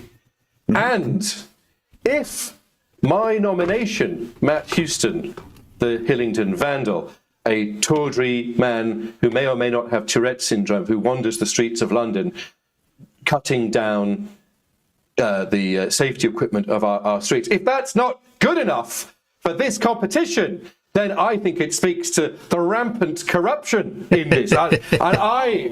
I'm exposing it right now. I'm coming out as someone who now feels so profoundly wrong. You know, had things been going my way, of course, I wouldn't have been exposing anything. I'd have been celebrating the fairness and sensibility of the rules. But now things have turned against me. I'm going to pound my fist against the table and show how everything is so irregular and profoundly twisted from that which it ought to be. If we lived in the sort of world that Richard Phobes envisions, then my choice should have won. And the fact that it isn't proves that you're all wrong.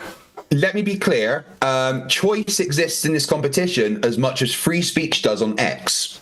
There we go. All right, let me read a couple more here. We got somebody else coming in. We've got Charles Arnold says, Fakatzoid wants to win this. Therefore, I'm voting for SSUM. So Max, SSUM, and Sov, S-O-V, and David Kane, and SCUM are all one and the same. Oh, gotcha. Hold on. There you go. To make a little fix. Max, I've just seen that Blackburn's Big Dragon has decided to come over to my side of the thing. How much did you pay them? Reynard, how much did you pay them? He says that he was convinced by my impassioned arguments or rant that Sorry, what was their name? Blackburn Big Dragon. Blackburn, I'm going to send £20 to your PayPal. Just change to Witzer, okay? No, Craig, we're supposed to receive the bribes. Wrong direction. Wait, what? You don't know how bribery... Oh, forget it. Max, can you explain to him how bribery works? Yes, money. We get the money. You don't give out money. That's paying. But what? Someone did say in the chat that for tax purposes, all money has to go through Max. Of course it does. Do they mean like all money in the world? Yeah, and it was one of Max's sock accounts that typed that, by the way. I'm at the base of a very elaborate pyramid scheme here, aren't I? Toon, Peter Markley asked where he can subscribe to Reynard. Could we share the link? Yes. Well, the Mind of Steel. Mind of Steel is my channel. And you know what? May I be allowed to just say a few words? Because I absolutely have to dwindle off into the night. The night. There you go. That was a few words. Thank you very much. Nice to have you here. Pick up my cat, who is called Kitoon, and Kitoon, named after somebody, I don't know whom. Kitoon and I will sleep our good nights in a few moments. But before I do that, I must, who am I? What do I do? My name is Reynard Wilson, and I have a channel called Mind of Steel. Not steel the metal, but steel with an E, S-T-E-E-L-E, the man. My channel is named after Mark Steele, who for a while was known as Britain's most ludicrous conspiracy theorist. And before MC Toon cemented his focus on the flat earth, he and I spent a great deal of time taunting Mark Steele because he was the most pathetically easy target, the most easy person to enrage.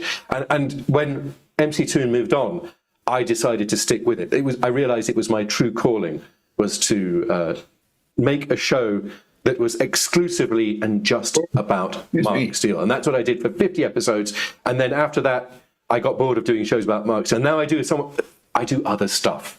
But so if you want to find my channel, you kind person who asked for it, simply search for Mind of Steel with an E at the end, S-T-E-E-L-E. And then you can have this only 100 times more, because that's how many episodes I've just released.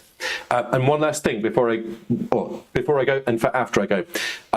You did, MC Toon, I'm afraid you played the wrong show reel. I have my petition for your votes, which I would very much love you to play at some point in the rest of the proceedings. So okay. If you get a quiet moment, I put the link in the Zoom conversation, in the Zoom chat. It'd be better if you sent it on Messenger. Oh, okay. I shall do that. Pop it in there. I Excellent. And with that, I must bid you all adieu. Nice to speak to you, Reynard. Have a lovely day. Yes, or night even. Night, yes. It is 1 a.m. over in these parts. Oh, and look at this. Les, hello. Hello. Les, you're to be my replacement. I nominate you. Everything that I stand for, you now need to represent. I think you're the person to do it. Oh, so please, such big shoes. I'm just going to almost hand as my big as baton. mine. But I'm handing the baton to you, Les. Just take it from me, and now run, you beautiful athlete, run like the wind. Goodbye, everyone. Goodbye. Oh, excellent. Okay, let me read a couple things first before we get to you, Leslie. We got Caucasian Sensation says, Failzoid's thought process. Question, why is water wet? Analysis, well, it comes out of the faucet, and that's made of the metal. Water comes from metal. Perfect. Makes That's sense. his process. yes, absolutely. Absolutely. Yes. Jay Donashi says, Dave and Toon, did they take a 50-ton green screen on a plane with you? And did they have a skyscraper tall stadium and cranes and bulldozers? Because I didn't see any of that stuff on your videos. No. And how did they create a 5,000 foot tall skyscraper LED screen? That is a mystery for the ages. I thought you carried it in your back pocket. Also had wind and and the sun. Flirtology says email work, not on Facebook. Flirtology was in here. Thank you very much. Monkey Cat Pat, CJ Lamoureux and CJ Lamoureux each gifted a membership. That's 3 amongst them. Thank you very much for that. Shane Eslick says F-Wit Sit has an ichrometer. That's how he could tell the anger height of the sun just with his eyes. Just the dumbest thing that he thought that he could, with his bare eyes, measure the elevation angle of the sun. Such an idiot. The Turtle Move says, can we nominate the whole Trumpian government? You can. Whoa, you can't talk about Trump. You lose 1,000+ subscribers. Yeah, it might not make it past the neither the meeting enough criteria nor the non-political version of this the rule that I just invented.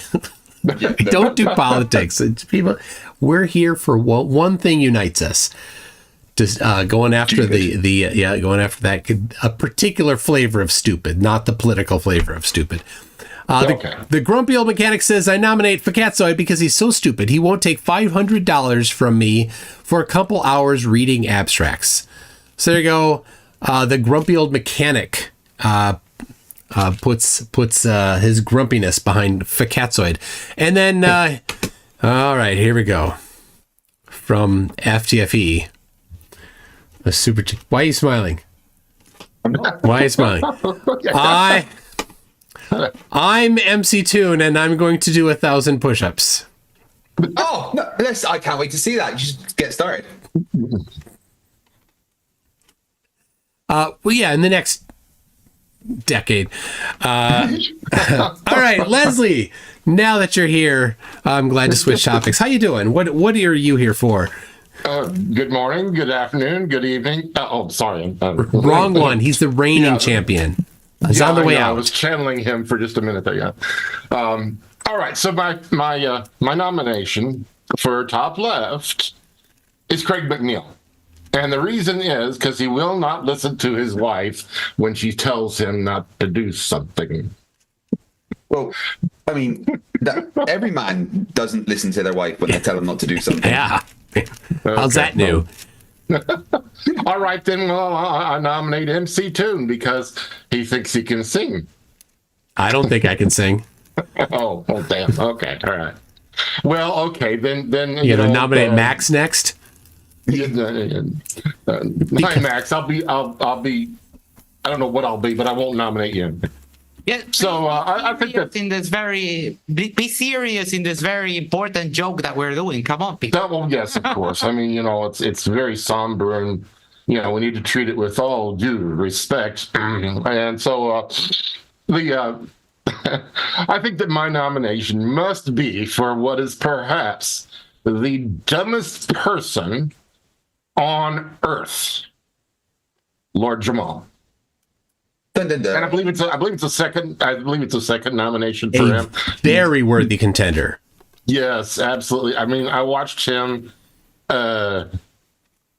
do something, blather on in front of Professor Dave with about, I guess, maybe one of his 2 brain cells engaged. And it was bad news for him.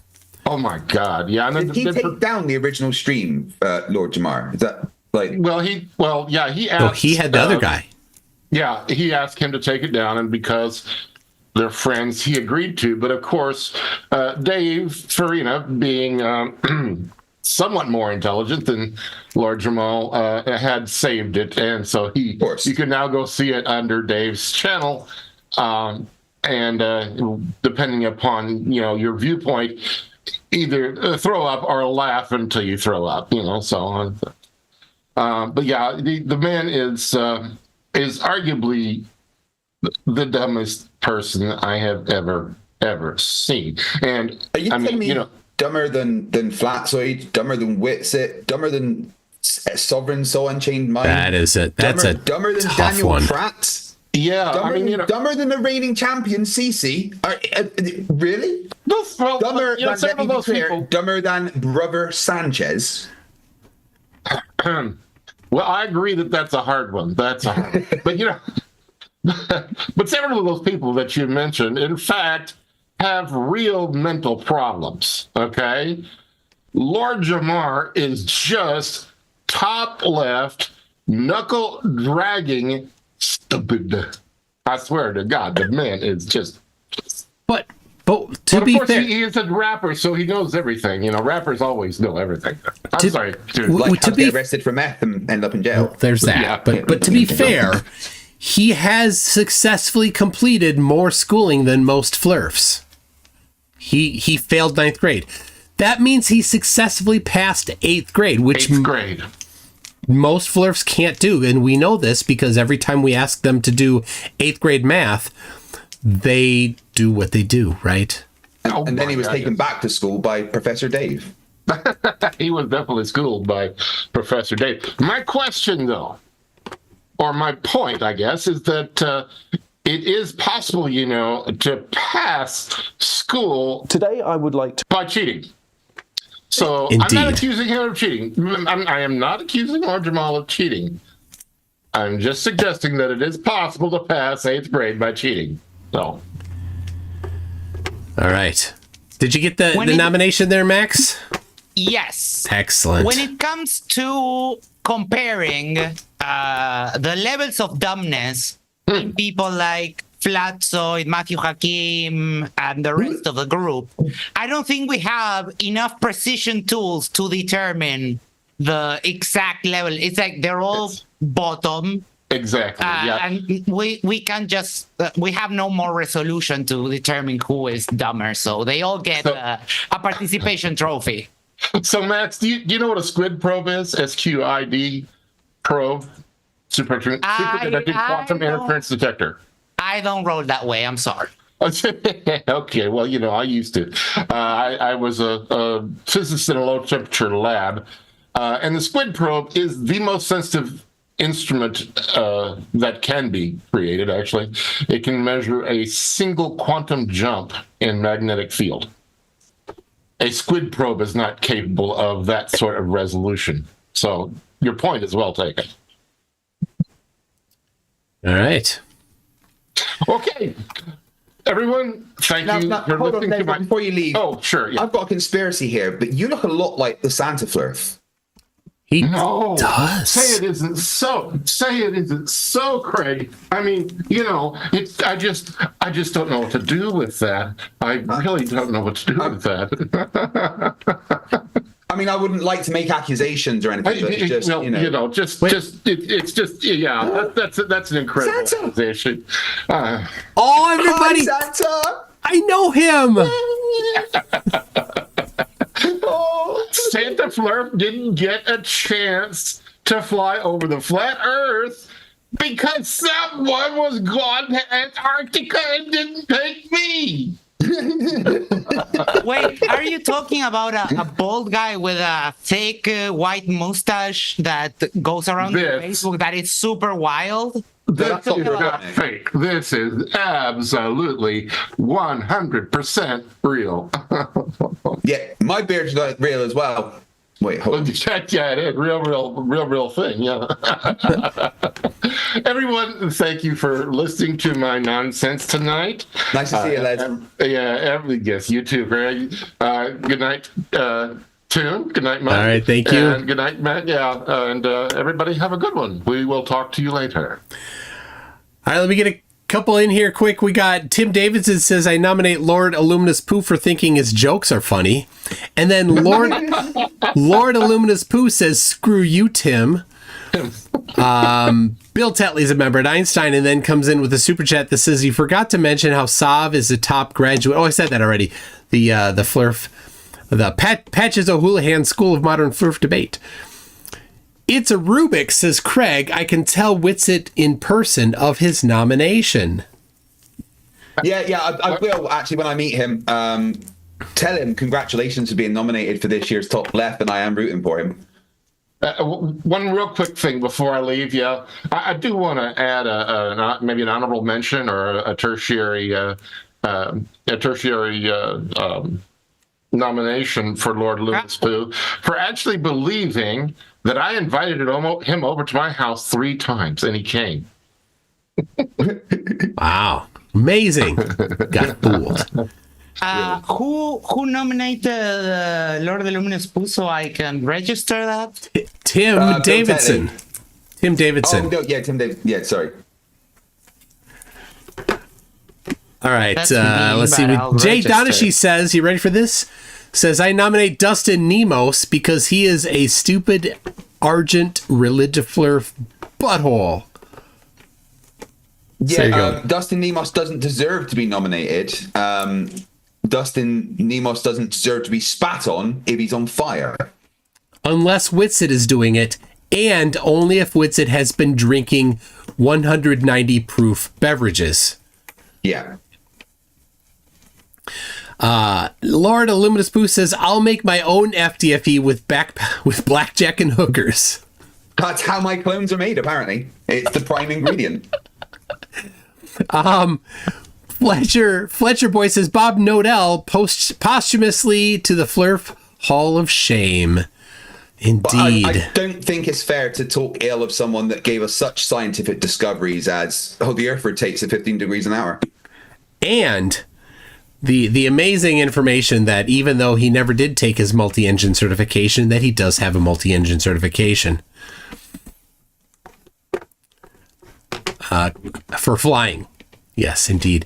Dave McKeegan says, everyone please super chat ridiculously stupid things for Toon to read out so I can clip them for his Top Left nomination video. Okay, hold on a second. I got one here from FTFE says, I'm MC Toon and my hold on, I need to read it right. I'm McToon and my spiritual leader is Santos Bonacci. Fletcher Boy says no one can look directly south. Flatzoid. Yeah. Oh my gosh. Cygnus Step says, I'm Michael Toon and I'm sad I can't go to New Jersey next month. I really wanted to see the Eiffel Tower. I already saw it in Texas. Clarence AS2 says, hi, I'm MC Toon and it was my job to clean all the LED screens in Antarctica. Someone had to do it. Oh my gosh. FTFE says, I'm McToon, and I learned everything I know about physics from Facatzoid. Oh my gosh. No. Brother Grief says, hi, I'm MC Toon, and McFlatty is my smarter cousin. Oh, for the next one. CJ Lamro says, oh, I'm MC Toon, and I once paid for Santos's urine to bathe in. I imagine it'd be thick like treacle. Oh my gosh. Penguin J says, I'm McToon, McFlatty's dumbest identical cousin. RT96 says, I'm MC Toon, Gary Wybenga is my Papa Flurf. Oh my gosh. No. Oh, jeez. Tim Davidson says, I, McToon, think Nathan Thompson is a real stand-up guy. Hope my daddy Oakley doesn't hear me say that. Oh, and Pooh has good jokes. This is all truth. Oh my God. DC Dano says, I'm MC Toon and I lost a math meet to Witsit. Oh my gosh. No. Well, I'm not surprised him with his 160 IQ. Really. Oh my gosh. All right. Hugh. God, Hugh Jars. Hugh Jars says, I'm Michael Toon, and I used to be into S&M bestiality and necrophilia until I realized I was beating a dead horse. Oh my God. Just the first bit of that's getting clipped. Mark W says, I'm MC Toon and the Earth is 100% flat. Nobody went to Antarctica. We all lied. NASA paid us off. It was CGI and LED screens. I'm 100% being honest. Also, Karen B is the awesomest. Oh, jeez. Art M says, on McKeegan's behalf, please say, diffraction requires a container. Just like spectroscopy. Okay. Lisa says, I flirp, therefore I flam. Flax are flirspective. McFlatty will rule them all, and in the dome, bind them. All right. Oh my gosh. Shaun07AU says, Nathan Oakley no longer has personal incredulity. After Witsit went on bended knee, his incredulity is now being transmitted when Witsit spits it. Okay. Let's see. Dave McKeegan says, I saw the 24-hour sun at night. Oh, wait. That's a street light. 3D cinema glasses are amazing. Even my popcorn looks 3D. I should say that again. So, 3D glasses are amazing. Even my popcorn looks 3D. There we go. Just for you, Dave. And how is it, you may ask, that I have a pair of these ready to go? The answer shan't be coming. All right. Matthew a lot says Flatzoid proved everything was fake and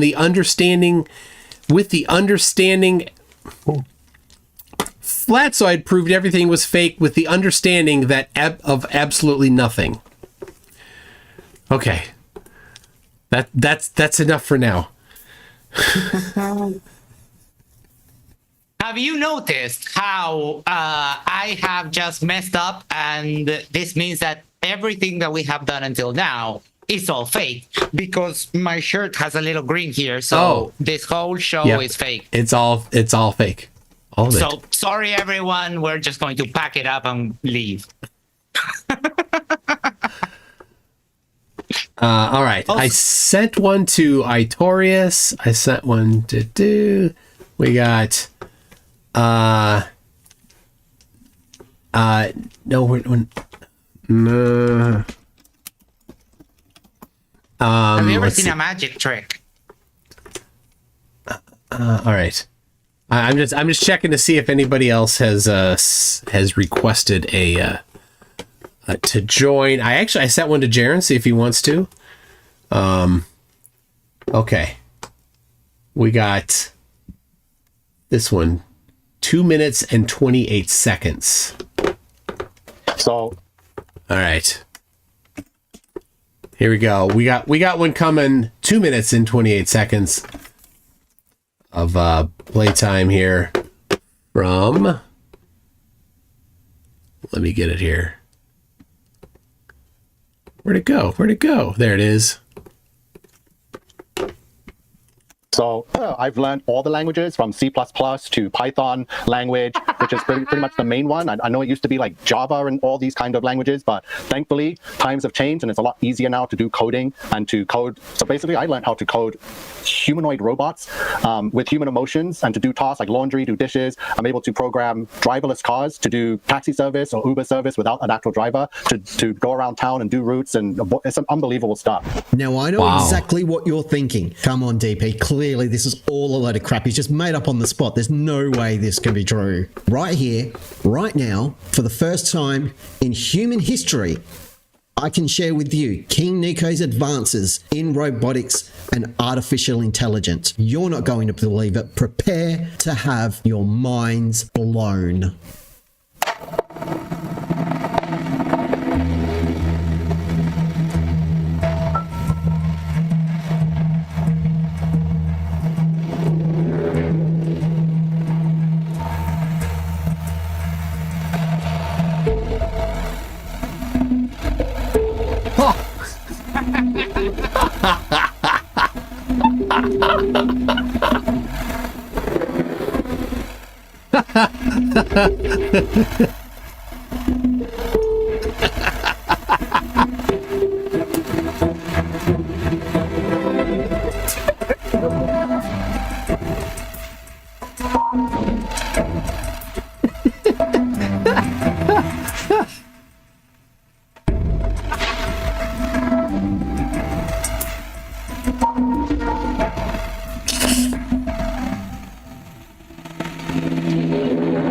I've also developed several rudimentary emotions, including fear. Oh my God, it's going to kill us. Sadness.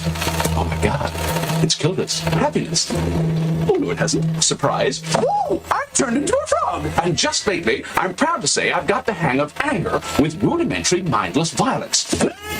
Now, I know, as Globers, you're all just going to reject the evidence and say it's CGI or fate or whatever, because that's what you always do, because we're all intellectually dishonest. But I've shown you, and you can't disprove it. Prove me wrong, Silent Bob. Very nice. Now, if you are not subscribed to DP Debunks, I put the link in there. You have to subscribe to DP Debunks. Dune, did you hear that he can code in all the languages? All of them. All of them. I bet you can even code HTML. How many can you code in? Can you code in all the languages? I've probably only done 25. Not all of them. Not all of them. No. He can code in all of them. Yeah. He's so much superior. Yeah. What? I love that. Janusz Taka says for 1024 Huffs, says the optometrist asked, can you read the letters? Z big Niwitkapik. I said I can, and even I know he's a flurf, but I still nominate Odell. Dean Odell. Janusz goes for Dean Odell. Still. Well, yeah, let's remember what Dean Odell said, shall we? That, yes, they went to Antarctica, but when there, Satan turned himself into a ball of fire and circled around them to fool them into thinking it was the sun. That's the obvious, sensible thing that happened. Definitely passes Occam's razor. Wait, is that right? Yes. Okay. I don't, how could you not be right with such a obvious smartification there? Okay, we've got Evil Producer 01. One of you needs to do the Evil Producer impersonation. No, you can't with that on your head. You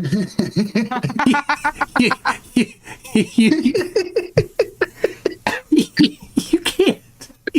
You've got to change that. Oh my gosh. No, that's staying now. Okay. All right.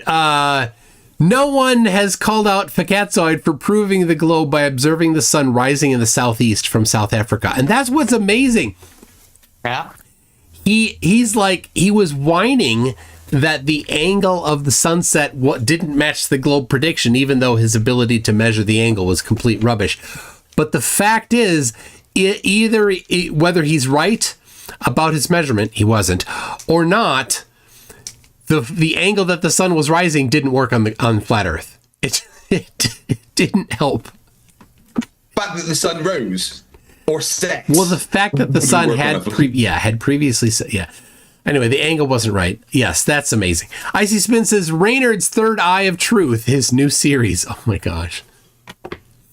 Yeah, sometimes I open up my third eye, but usually just when I eat Indian food. I was going to say it's after a Taco Bell. Scruff Herder says voting Witsit to stop him picking up his dishwasher by the hair. We saw the video. Say that. Fucking hell. That came out before I realized the context. Oh my lord. Don't laugh. That's not funny. It's weird. I don't know why I'm laughing, because that's not funny. Not funny at all. It's so not funny. Oh my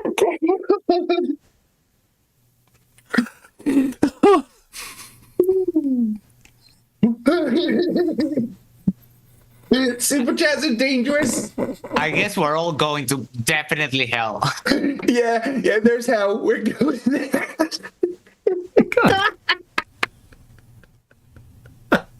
I'm serious. I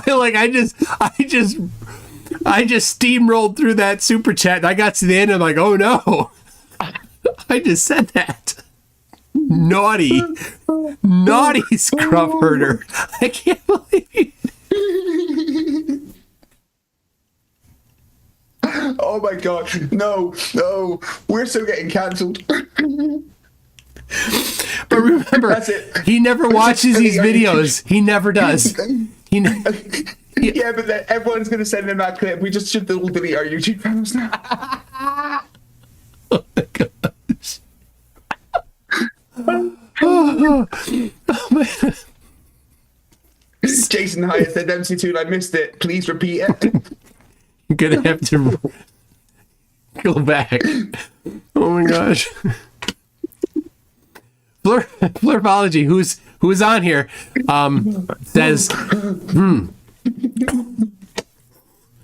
says, I found this $5 and assumed it must be yours. No thanks necessary. For no reason. Flurfology was also featured on here just moments ago. My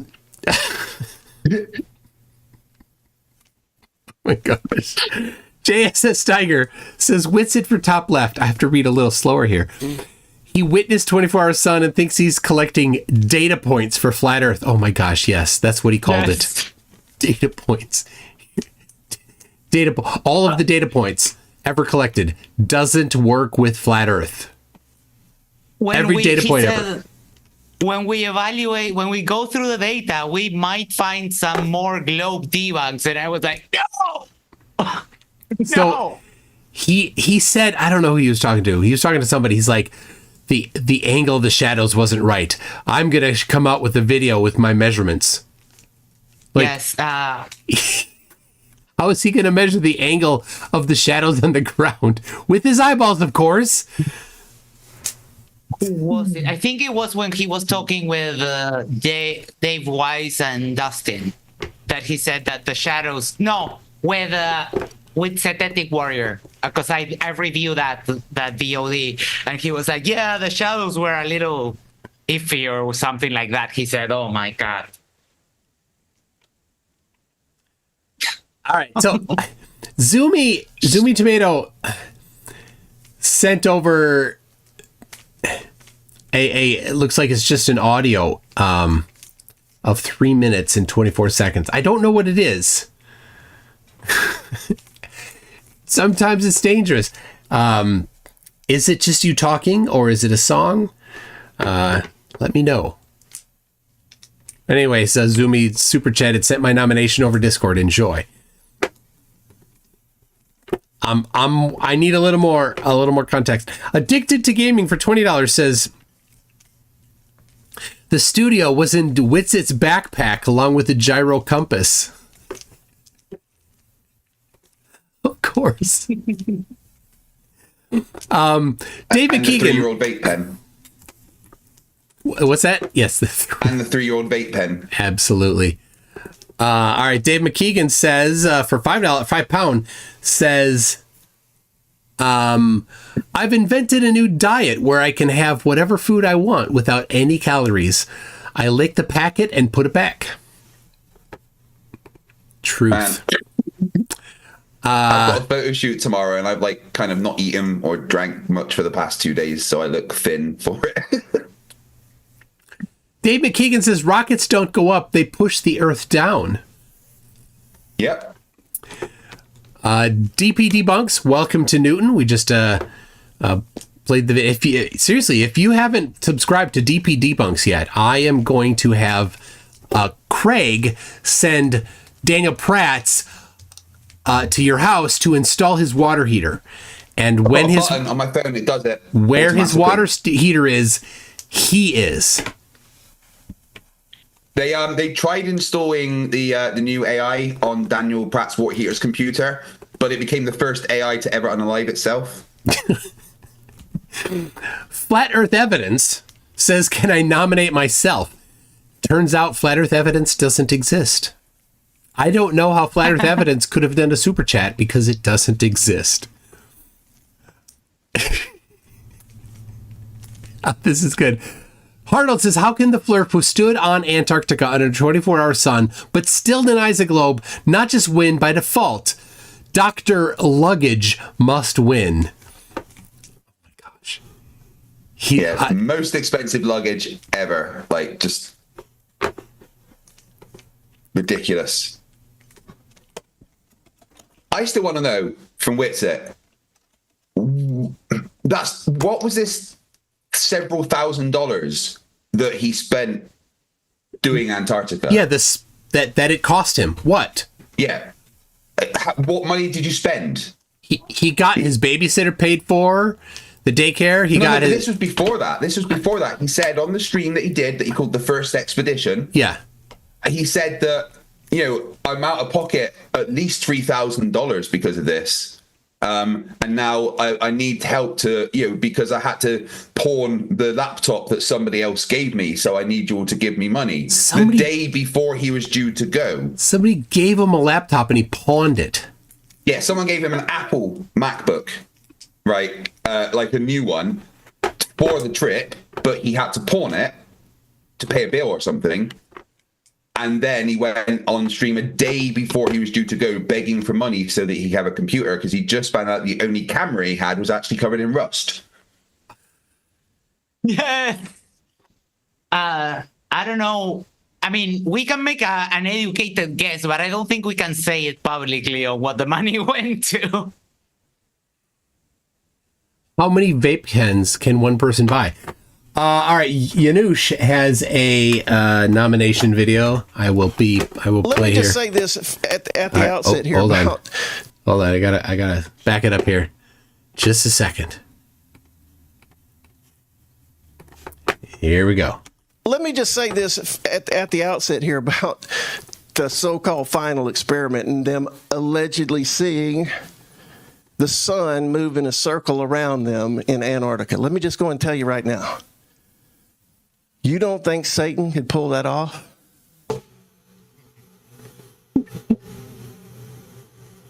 Have you got the clip though where he said about what would happen if we went to Antarctica? I'm just playing the nomination video here.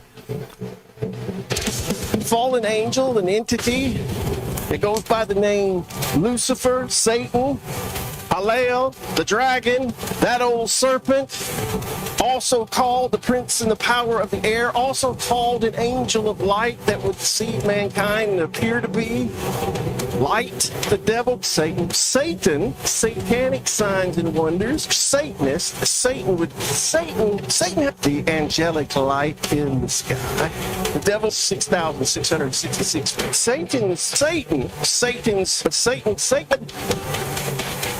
Then there's a devil. Believe in the devil. The devil's real. The devil's real. These magicians, these Satanist people who operate in black magic power of the devil, the angel of light, Satan and his demon spirits. Power of Satan and the Antichrist, Satan, the devil. Somebody say the devil. Devil. Satan's the power of Satan. Satan himself. And the devil and the angel of light. You will not escape the damnation of hell. We're not flat earthers. We're biblical earthers, y'all. Amen. And within our biblical earth beliefs, we know there's a real devil who can deceive people. Worship the devil. I'm burning up in here. I don't know what it is. Thank you for the fan. Hallelujah. Woo. He's burning up.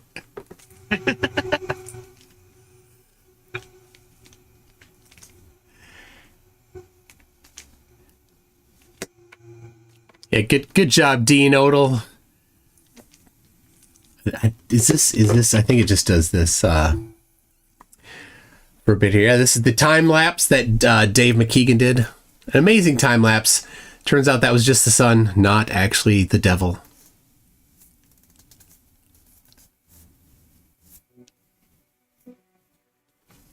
Amen, Brother Dean.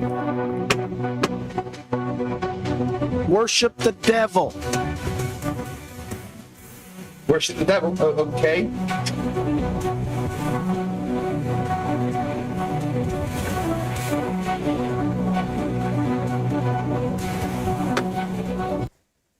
There we go. That's Janusz. Janusz's nomination for Dean Yodel. On that sermon he gave in the middle of church, he kept calling people like globetards, and I was under the impression that you shouldn't like curse in church. Yeah, I wouldn't. I would probably not use that terminology. I probably would think not. Anyway, Kangle44 has an important one. You ready for this? Says I vote for Craig. Top leftiness for trying to do streaming debates for years, and his proclamations that he's a VFX expert. After Effects does not count, Craig. I mean, does. There's been several movies where all the VFX were done in After Effects. Fried Green Tomatoes, for example. Sisterhood of the Traveling Pants. Also, all the special effects. You know, the car jumping over the... Yeah. Driving Miss Daisy, the car jumping over the... But I mainly just say that to trigger flirts, but, you know... I don't. Did Miss Daisy's car jump over a ravine? I'm sure of it. I'm sure of it. Dave McKeegan. Wait, I think he may want this. Dave McKeegan says the Earth cannot be going 15 degrees per hour. It would have been melted by now.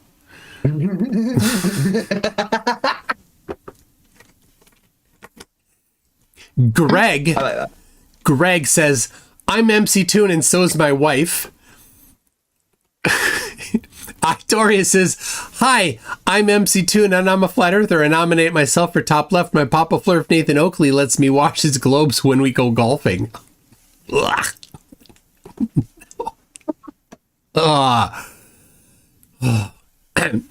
JSS Tiger says Whitsitt has 160 IQ and knows the law better than security guards at Mount Rushmore.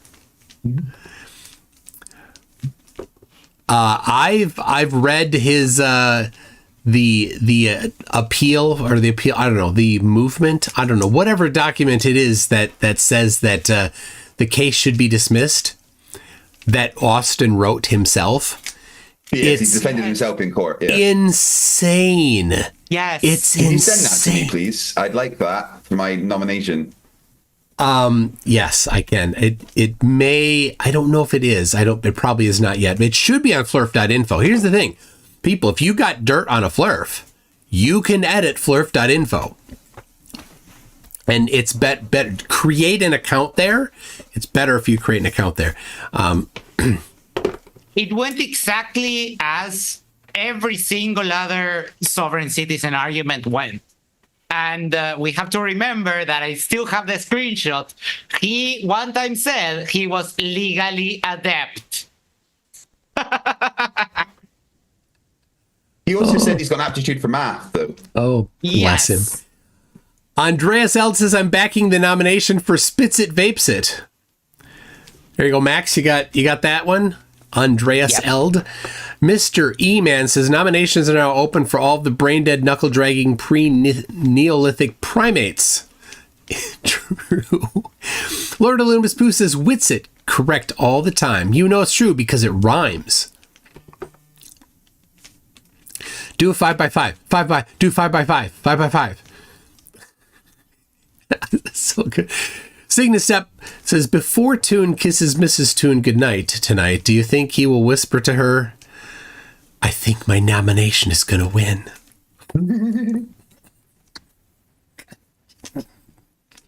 Her reaction to Flurps is mostly just, I can't believe how dumb they are.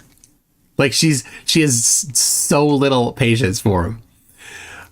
Fletcher Boy says, Craig is CGI. That proves the Earth is flat. How can you think I'm CGI? Look at me. You look as fabulous as you've ever looked. You know this isn't real because I can't grow facial hair. Tim Tully says, Witsit proved that Witsit was fake.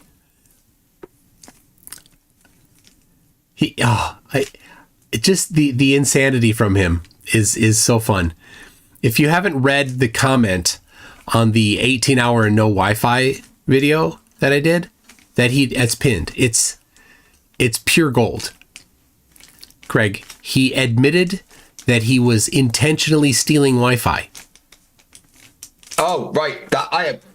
When was that? That was he posted the comment on my video on him, just showing his words and then showing him walking around on Wi-Fi. Oh no, yeah. He was like, I stole it from so and so. He stole it from Will. Yeah, Dave McKeegan replied that you should probably be better at stealing because we saw you on camera. Yeah, but he wasn't. He was in his heart like he was trying to steal it. But if he had just asked Will, he would have got the password. He wasn't actually stealing it. But his moral compass had him stealing it. That's what's amazing. Learn from Shane or Shame. Shame. Yep. The offer still stands, Shane. 20 push-ups, $5,000 to your favorite charity. That's the safest money I've ever put. Oh my gosh. Dave McKeegan says, I proofread my super chats. See, here's proof. I'm reading my super chats. Rossi says, Max, can I nominate myself for top left? Wait. Don't you... Hold on, give me 1 second. We're validating. Rossi. But you nominated Dave Weiss, so if you would like to make a second nomination, we take PayPal, credit cards, checks. We're open to being bribed. Gold bullion. Sexual favors? No. What? No. Oh. That's the Craig McNeil After Dark, which only happens in Antarctica in June. Oh yeah, no, sorry, that's got to be it's www.onlyfans/Craig McNeil. That's the one, yeah. There you go. Ernie Matthews says, Flurfs hate you for answering all their stupid questions. I know, it annoys them. Oh, I know. Like, you can't even answer this, and we answer it. Like, that wasn't a good enough answer. Well, it was the right answer. How come your answer's understand it? Your answer's always the same? Because it's right. You just got your script. Yesterday on our after show, we came to the conclusion that Alan and Dominic invented a new type of quitting. It wasn't rage quitting; it was whimper quitting. It was like They both left modern day debate immediately after the main discussion. No did Q&A. you see the rage quitting? The make a death threat in the rage quit. Well, that was a good one. Oh, was that the night before? Yeah. So at the debate con, there was supposed to be apostate prophet versus central Diwa, and they had a kind of pre-debate like a week ago on One Day Debate where central Diwa threatened to kill apostate prophet at the conference. Wow. Now there's security. Yeah. Wow. Yeah. I think the phrase he used was "Your blood is halal." Yeah. What? And also, yes. Yeah, he did that sign. Doing these gestures quite often. Wow. Yeah. And he said that he was going to take him out. A pause for a coffee. Oh my gosh. Lord Illuminous Pooh says. Oh, here's Itorius. I heard you say something, Itorius. What? Nothing more. Oh, hi. Hello.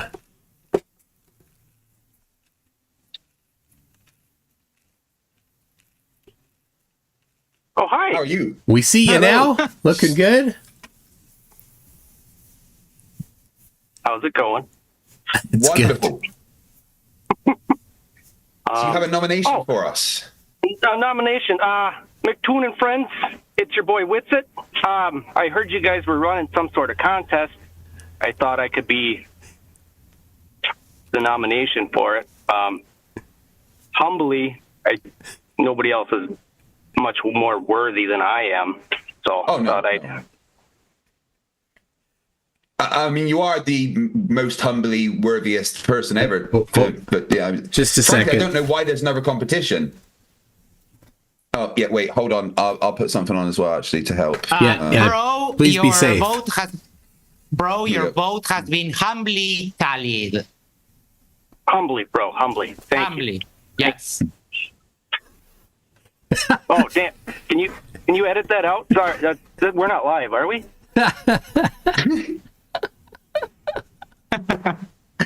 That's great. The babe. Thanks, guys. Thank you. Thanks, Witsit. A worthy Nice to see you, contender. Witsit. A worthy contender. Oh my God. Lord Illuminous Pooh says DeepSeek took over for OpenAI, so AI is losing its job to AI. The turns have tabled.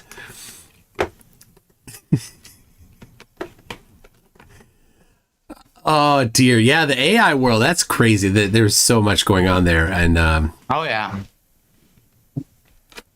hard to even keep AI track. is so good that you don't even know that Toon and I were replaced by AI several months ago.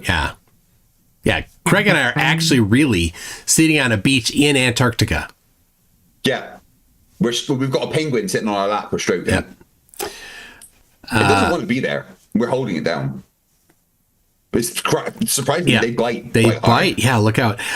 Deep. If you want to be terrified, actually, if anyone wants to be terrified, just go and Google penguin teeth and click image. You won't sleep. DP Debunk says, "Nah, I'm blushing or farting. One of those." I haven't mentioned it, but yeah, DP Debunks has some really good videos. Okay, hold on a second.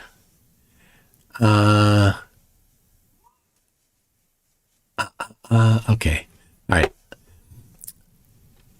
All right. So I didn't do this yet, but so if anybody saw the live stream that I did in Lake Tahoe, I had, it's not here. Okay, I'll have to do it tomorrow.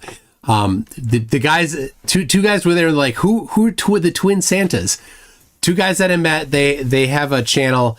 They had emailed me. They do some sciencey things and some exploration stuff, and so I'm like, yeah, let's meet at the actual the lake there, and so they did some stuff. Anyway, they have a video that they did on the thing. They beat me to it by far, and so I'll link it tomorrow. So everybody be looking for that. It's a really, really good, video showing the curvature of the Earth. So, Flatties will hate it. Brock Blocka, a.k.a. the Fifth Elephant, says witless for Top Left for being too dumb to realize you can't hide while being filmed from several cameras from multiple angles. There you go, Max Brock Blocka for Witsit. Oh my gosh, there's... Fletcher Boy says King Nico robot water heater is Santos weeing.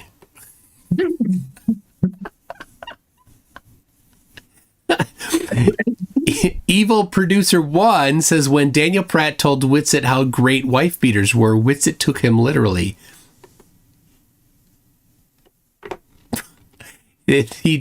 There's no anything suggesting that he does that. What you need a face shield for. Tim Davidson says if Satan only exists in Christian writing, does that make Satanists, real worshippers of Satan, not the secular club, extremely unorthodox Christians? Yeah. Probably. Like, yeah, because there's the kind of secular club, which are people that are atheists that kind of jokingly refer to themselves like that? It's kind of like a trigger thing. Yeah. And it's sort of like a message about rebelling to authority, but they don't literally worship the devil. Yeah, because they don't think any of that exists. So, yeah. And I did a series of videos on a flat earther that literally thinks he's Satan. And then anybody that follows him then would be a Satanist. And so several people commented that they're not real Satanists. Like, well, yes, they are, right? Like a secular organization, yeah, they are.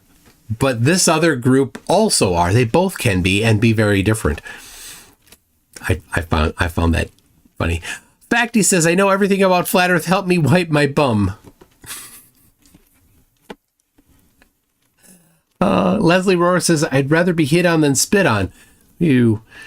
Ooh. Alex Strand says, I'm MC Toon and the Earth can't be turning 1,000 miles an hour because we would fly off. Was that? Hold on, I'll do it on screen. I'm MC Toon and the Earth can't be spinning 1,000 miles an hour because we'd fly off. There you go. Put myself full screen for that. Craig's having some fun here. iSider74 says it's so funny how the others have treated Witsit. Now they just the way he has always treated everyone else. Yeah. He hasn't posted on his channel in a while, which is quite. I mean, like if I'd just been to Antarctica, but nothing, just on Globebusters getting laughed at. Yeah. Well, yeah, Globebusters is it, right? Like there's been, I think, 4 Globebusters episodes since I got back and 1 Witsit live stream. That's it. Yeah. I mean, he's still probably going through that. Like everyone gets, that post-travel depression. It's going to last a long time. It's a month and a half. Yes.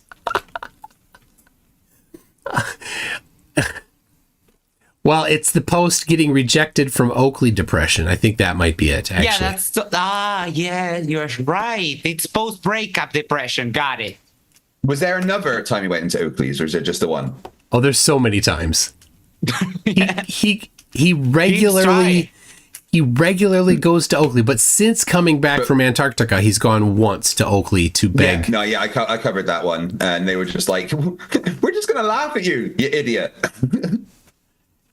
The way he's like, I'm here, like, I just want to, like, I have this idea, like, if maybe we could, like, I was thinking about.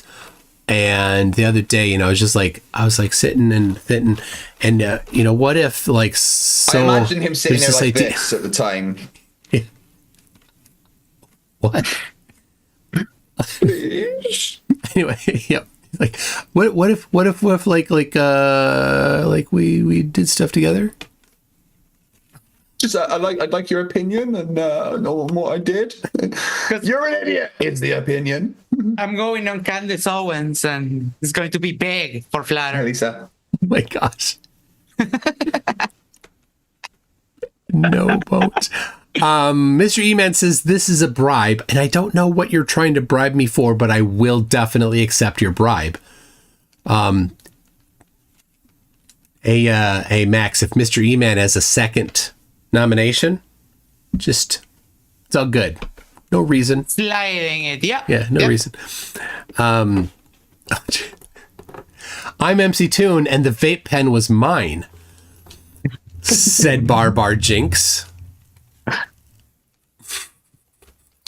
Pleasure Boy said, Alan, I brought my own math. This is man. I found the webpage that has all of his notes. Like, Craig, what did Flatzoid call the hypotenuse? The 45-degree angle. An angle. Do you know what Alan called the hypotenuse? What? An angle.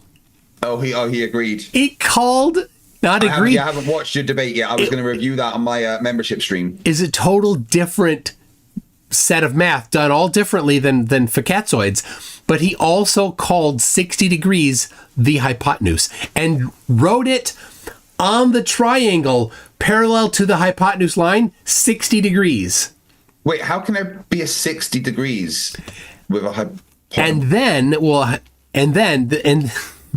in the comments, I think on his video, he was, because Globey McGlobeface, who hold on, Globey.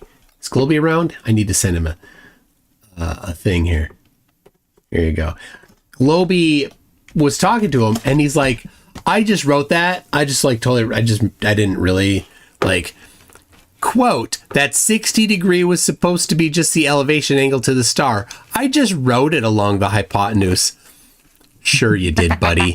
Globey says that would be a valid point. However, that is not what you did. You set the hypotenuse length to 60 degrees in your formula. You wrote adjacent equals hypotenuse. That's the length. Right, so he said the length of the hypotenuse times cosine 60. Yes. So the adjacent is the hypotenuse angle times cosine angle, the same angle. And he dumbed his way into getting the answer of 30, right? That's the only number for which it will work, I think. And he got 30 out of it. He could have just said 90 minus 60 equals 30, but no, He went through some convoluted math that definitely wasn't totally generated by ChatGPT. I don't know how he did that. Evil Producer 1 says, Craig looks like Aunt Jemima from the Evil Alternate Universe TOS. Yeah, I did a little bit. I like to put mustaches and stuff on me because I can't grow facial hair. Yeah. Lord of Luminous Pooh says, I'm AF. Artificially funny. To who? Tim Davidson thinks Pooh is funny.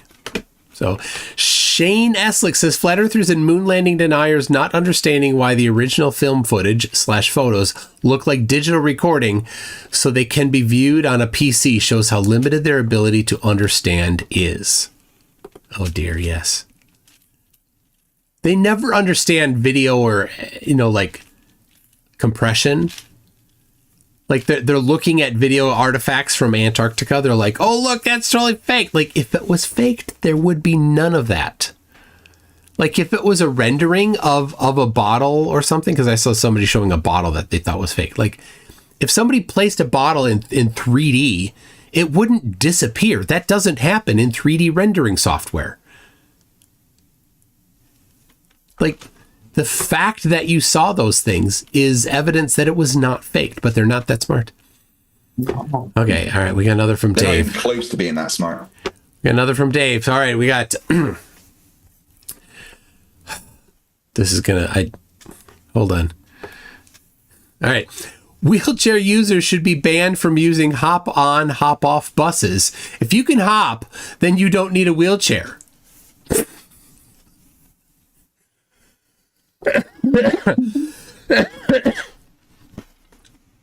Tim Davidson says, MacToon, only name my Mac pets normal Mac names.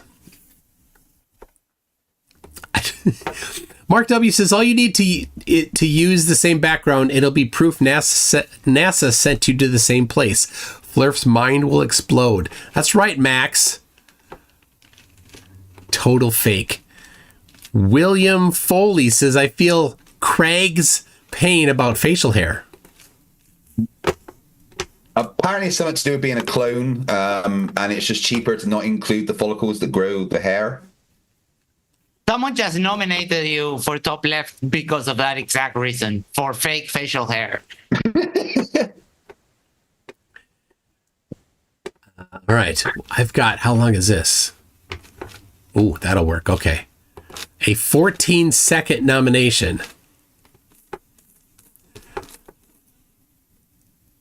That will work. Oh, yeah. And hold on. I got to check this from Zoomy. All right. All right. We're getting to the end here, so we can't do a whole lot more. But I've got this from the OG Kenji.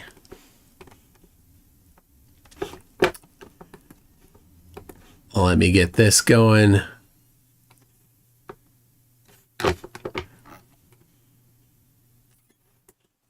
Hey, McToon and Craig. This is the OG Kenji. I'm out in Chicago, and I just wanted to nominate Nathan Thompson, just because he's irrelevant. A worthy contender. Just because he's a red elephant? Yeah, a worthy contender. Hello. In my collection of clips, I have the one that I told when Nathan was saying he had to go, that I told him, do you have to go see your parole officer? And he was like, hey guys, you want to hear a funny story while we're all chatting, dude? I'm dating a first grader.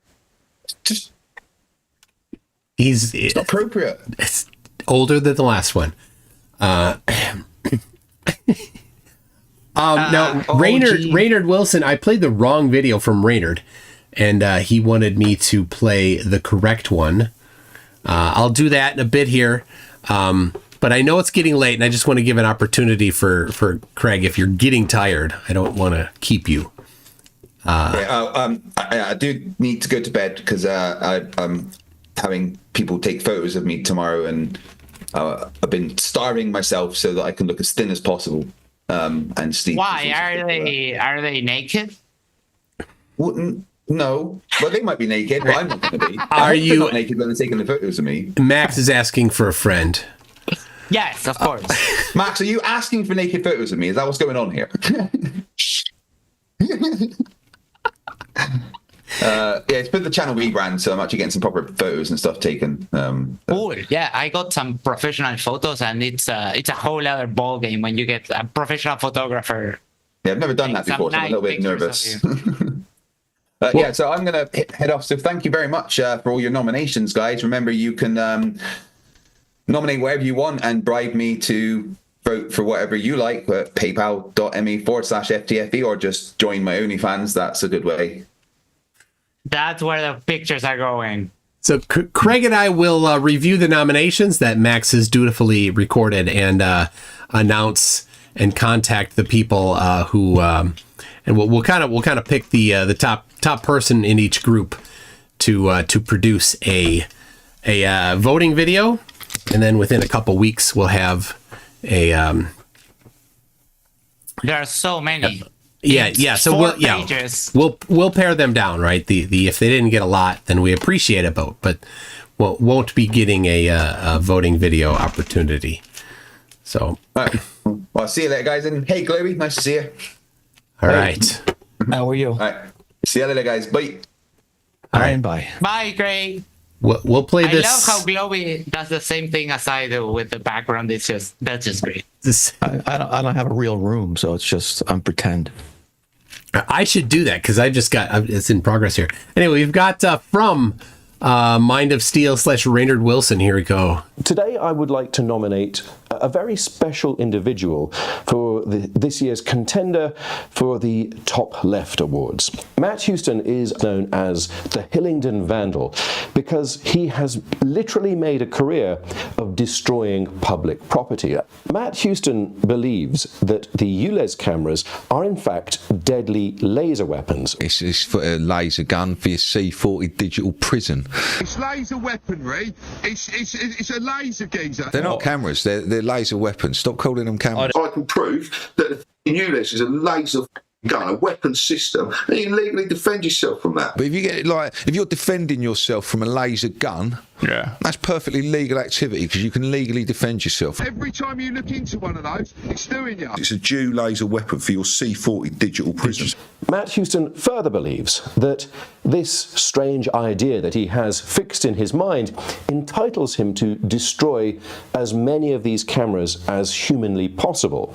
And he has been making a living doing exactly that. Matt Houston destroys public property, brags about it on his TikTok channel, and then solicits donations. Please vote for Matt Houston in this year's TopLeft Awards. I can think of nobody more truly deserving than Matt Houston because he is the living embodiment of the top left of the Dunning-Kruger chart because he possesses the absolute lowest level of knowledge about a subject, but believes that that entitles him to great levels of expertise and deference. He believes himself to be a vastly competent and brave freedom fighter who is going to the mats for everybody's liberty. And nothing could be further from the truth. Matt Houston is nothing other than a dirty little vandal who can't control his potty mouth and will soon be going to prison. I will walk out of that court, go home, get my sword, and just walk out and start rampaging in the middle of the day. And then, like I say, they've nicked us twice out on the street and said I've cut things down. I'm an innocent man, though. Not guilty. They take me to the Crown Court and put me in front of a jury in my pit. Yeah, I've just been to court for. They said I did criminal damage. I'm an innocent man, bruv. Innocent man. Matt Houston will be in court this summer, and of course Mind of Steel will be covering it. And I'm sure that we can all hope that he is put away for a significant amount of time, because that is clearly what he deserves. But in the meantime, let's honour Matt Houston with the award that he so truly deserves.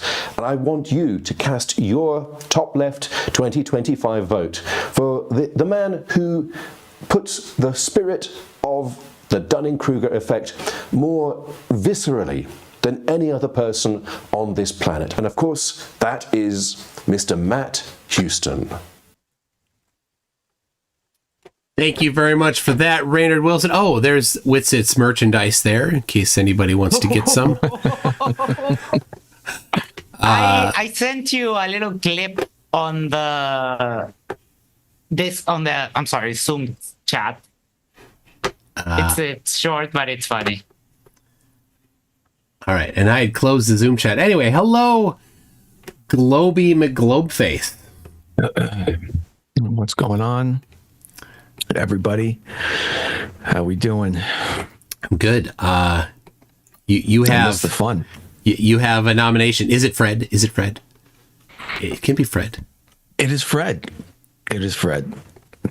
Nobody knows Fred, but I'm going to change that. And I don't care if he wins or not, as long as everybody gets to know Fred, because that's the fun part. Hey, if you can make a voting video for it. I will be. I do not have one right now. You got about 2 weeks. You're good.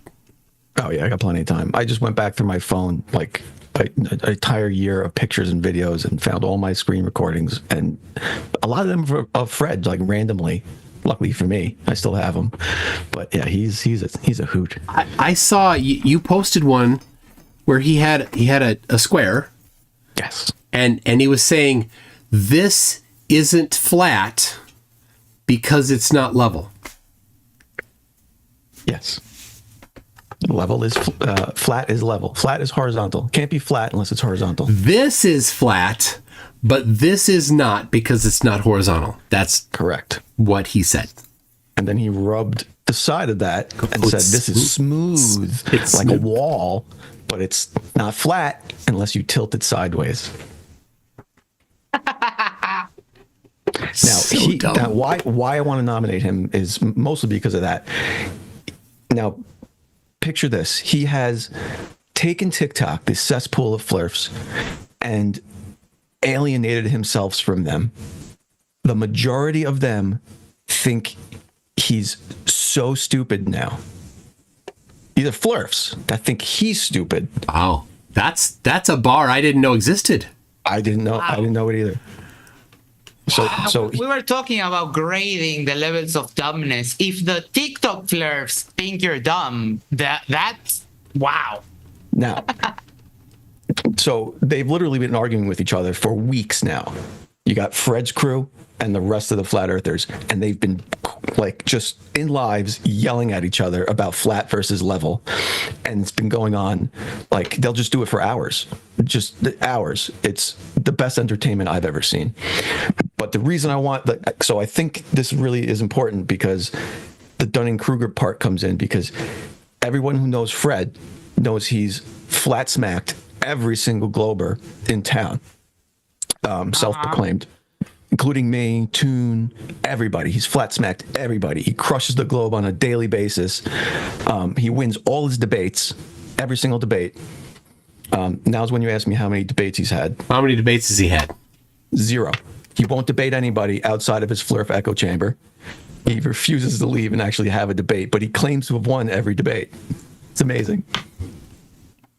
Well, you have an undefeated record if you never debate. That is true. I do have a sneak peek if I could show it. Oh, yeah. But he sounds like a worthy contender. Man, he is fantastic. Okay, let's see. Okay, so if we remember, can you guys see this? Yes. If you remember, when was this? April, maybe? There was a partial lunar eclipse. April was a full eclipse. Okay, no, then it wasn't April. There was a very partial one where it was just the corner. October, I think. Maybe. Okay, yeah. So they were dumbfounded how this could have happened, even on the globe, right? So this is the let's see. Wait, so hold on. I want to make sure I'm showing you guys enough. Did you share? I see a lot of your screen. So, all right, I'll zoom in on just this part here. Okay. Oh, now you changed it. This is as big as I can get it. All right, just a second. Here we go. All right, make it so. Were you able to hear that? No. Oh, okay. Hold on. You might need to share audio. Yeah. Is there a different audio button? There it is. Share sound. Got it. All right. Pretend that's the moon in the sky. So it is a solar eclipse, like Fabulous. All right, you're not grasping it. You're not grasping this, or you are, and you're ducking. It's not a solar eclipse. It's a lunar eclipse. If we're under the moon and we see a full moon just like that, it's a full moon. It has to be lit from the sun. So if that's the case, what object is in the distance creating that shadow? How can it be the Earth creating the shadow if the sun's in another direction? Oh my gosh! You get me? No. I don't, because I think it is. I think it is. Yeah, you do, but you just don't want to face what you're seeing. But he clarifies it for everybody by drawing a picture. This is fantastic. Hold on, let me fast forward to it. He draws a picture. So, all right, so you're looking for the part with crayons. Yeah. Okay. If this is the video I'm thinking of, let me see where it is. I think he draws this on like an old pirate map. we were hysterically laughing in the comments. Like, he has no paper in his house. He literally found an old pirate Explain map. what I'm talking about. Here. My sunlight just left me. This is a poor picture, poor paper. Oh, I need a bigger marker. A better marker, I guess, that we can see. It's dusk where I'm at right now. Yeah, look at the top of that there? thing. This is the Earth. Yeah. We're down here. I swear We're looking at a full moon, right? No. If this is the full moon and it's lit by the sun, for this shadow to happen, There has to be something over here, which you say is the Earth, and then the sun has to be out here. Oh my gosh. But we're over here looking at a full, complete moon Oh with a tiny little shadow on there. So the sun's here and something has to be here. You get that geometry of that? If this is the moon and we see a full moon, like as it shows on that picture is exactly what we will see tonight. Someone asks, is he writing on ancient scrolls? It's had me cracking up. He said he was using markers. I bet they're scented. Yeah, he licks them. Oh my god. So I went into this live after this and did a demonstration with a real globe and a light. And I just put the light behind the Earth and made that little corner shadow on a moon across the room. And they started, as soon as they saw it, they just started yelling at me. Just yelling. You're playing with toys and you're this impossible, you moron. It's impossible. It was so great. But unfortunately, it didn't record my audio. Oh, that's awesome. They're so smart. Just ask them. They'll tell you. Albert Gans said something very funny that he was painting in the Shroud of Durpin. Shroud of Durpin. Bravo. All right. When you said scrolls, to me, years and years of an inside joke, and I won't share the inside joke at this moment, but it has to do with scrolls of the Megaloth. And who can name the reference in the chat first? I'm guessing nobody can. Don't Google it. You cannot Google it. It does not count if you search for it.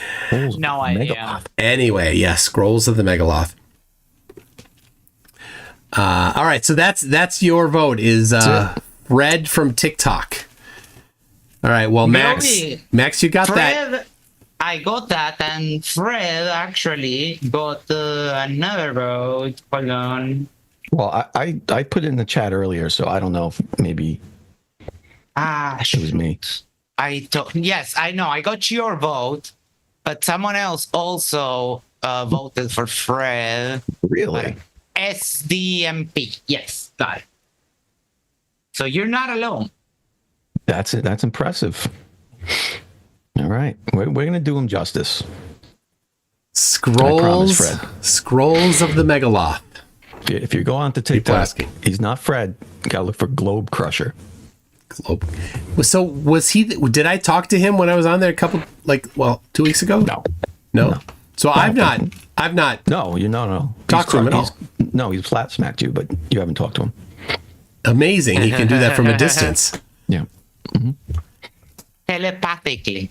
You can hit anything with those copium torpedoes from any distance.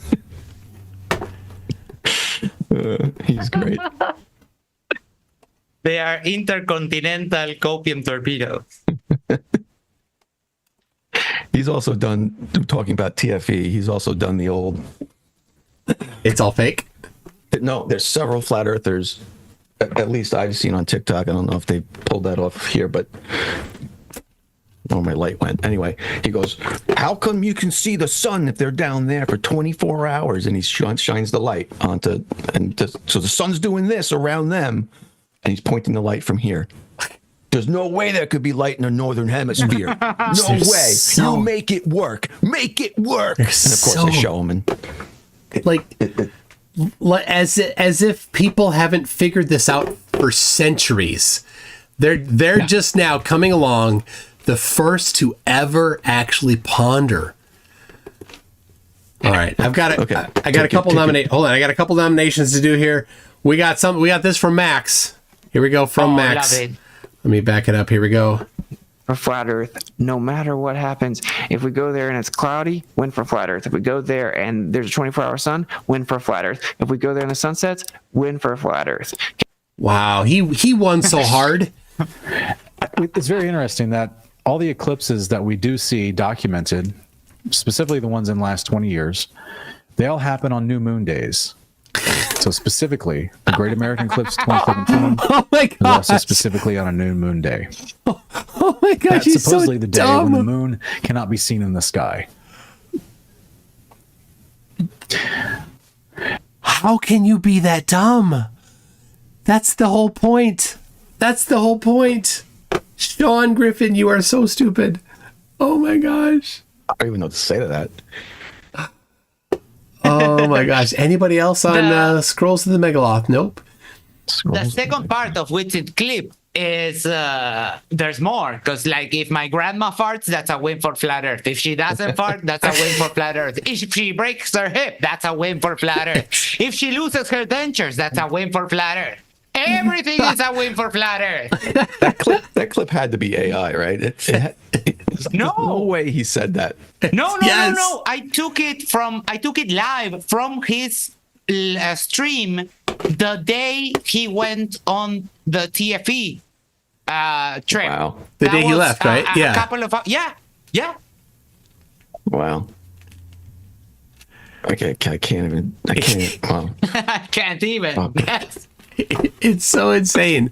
Truth seekers, everybody, right? So he said that in that video, right? And I knew that he said that. And when they were in Antarctica, or not in Punta Arenas, he was regularly saying that while talking. Right? So I heard him say that a few more times, just overhearing it. And Did he then explain. No, he didn't explain how. Oh, okay. No. And then he in the live stream where he was drunk rapping, right? In that one, he's like, hey, Jared, should we tell them? Should we tell them yet? I don't know if we tell them. I don't know if we should tell them. Let's tell them yet. Let's tell them. We'll tell them. It's no matter what happens, it's a win for flat Earth. Like he went over the same thing. Like, you already said that. Like, this isn't... You only get to, like, say it once and be like, I don't know if I should tell you that yet. You already told everybody. I heard him rap that day, and if I didn't have the motivation that I have to keep my ears working, because I love music and, the thing that we do, I would have just deafened myself forever. That bad. Yeah, you don't want that to be the last thing you hear ever. Right? So, all right. I got it from, from DP Debunk says, public service announcement vid in your email. Oh, there it is. Okay. And I played that already. Okay. I don't. Is it a different one? I already played the one from you, DP Debunks. Unless it's something different that I'm missing. So, how many? Who else is active on TikTok, like debunking them in their debates? Are there others? Because there's a lot. Okay, that's good. I just don't know them. Yeah, because I upload videos there, and I like you, for some reason TikTok has shadow banned me. Right. Yeah.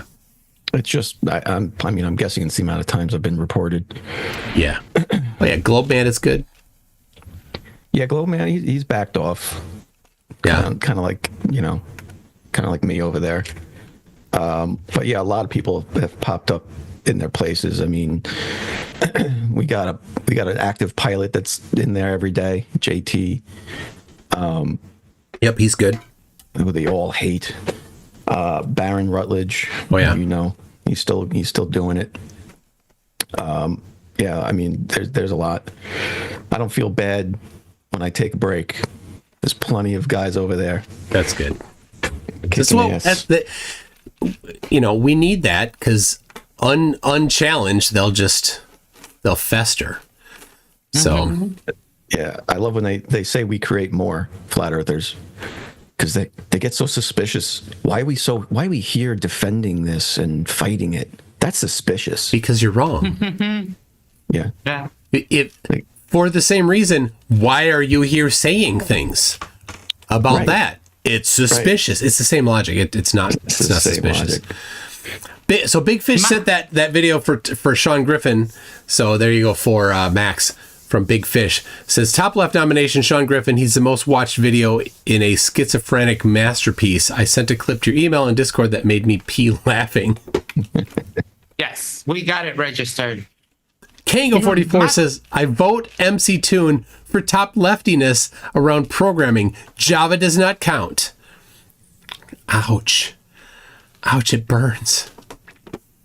But wait. He voted already. He voted for FTFE. Oh, that's relief.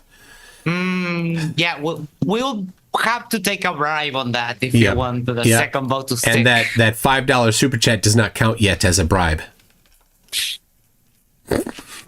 Steve6464 says mistakes are add to the CGI to help sell the CGI. There, of course. You add them. It's so dumb. All right, so Globy, you were taking Alan to task today. What on in the comment section? Was that on his YouTube video? He posted the whole debate, yes, on his YouTube, his page. So, I'm surprised he did that, quite frankly. But well, they always take a strong thing. They always take a victory lap.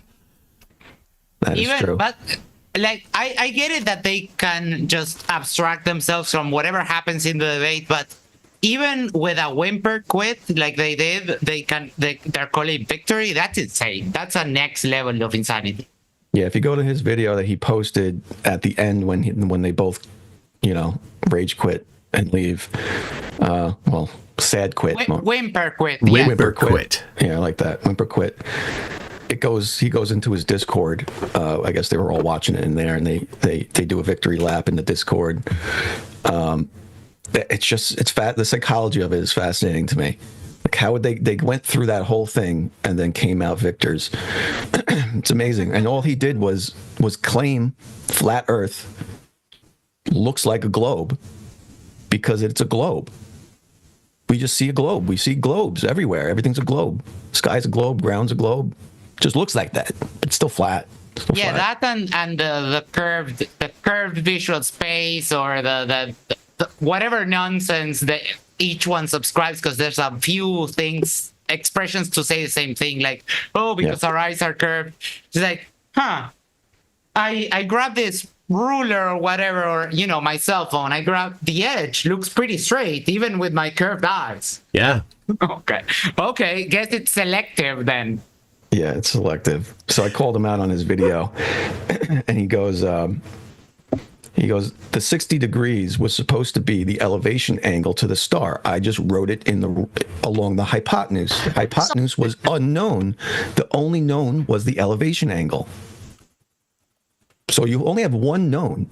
How did you solve the triangle? The elevation angle was one of the knowns. That was the only known. And then he solved the triangle, the base of the triangle. Knowing one angle. Knowing one angle. Yeah. And plus he's lying, because read right here. The hypotenuse.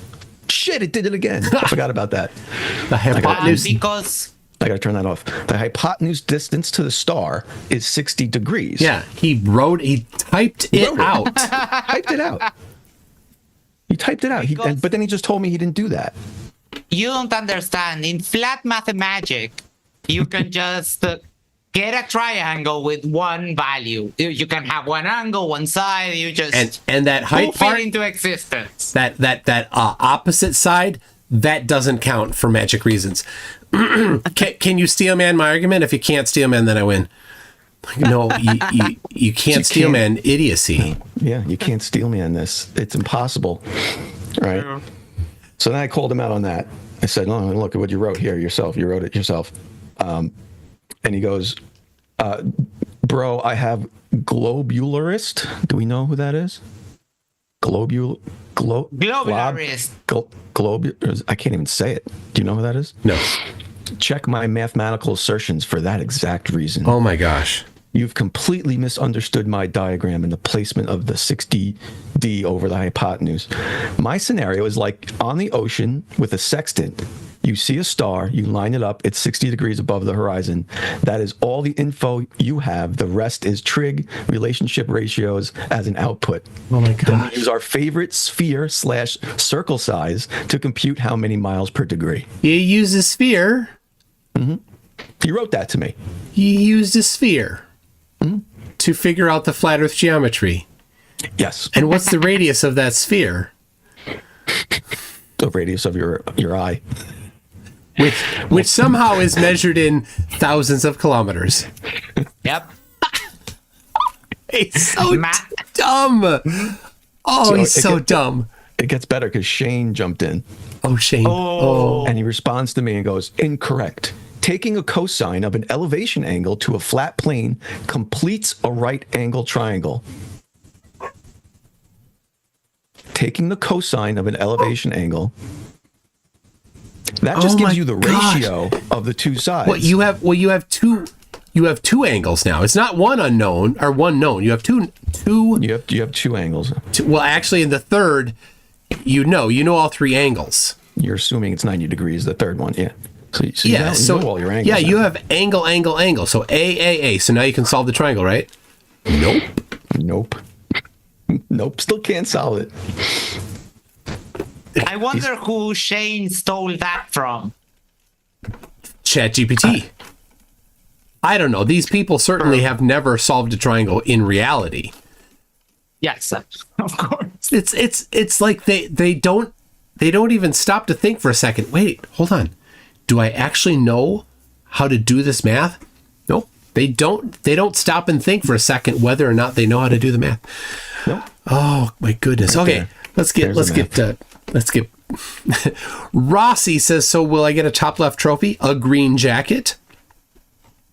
Because Rossi nominated himself, I think. Something like that. Icy Spin says, Fred's seminars sound fun. The Tony Robbins of Flat Earth. So Icy Spin sent a video that I'm supposed to play. Apparently, it's supposed to be good. Let's see. Did he send the accompanying bribe? I think that's.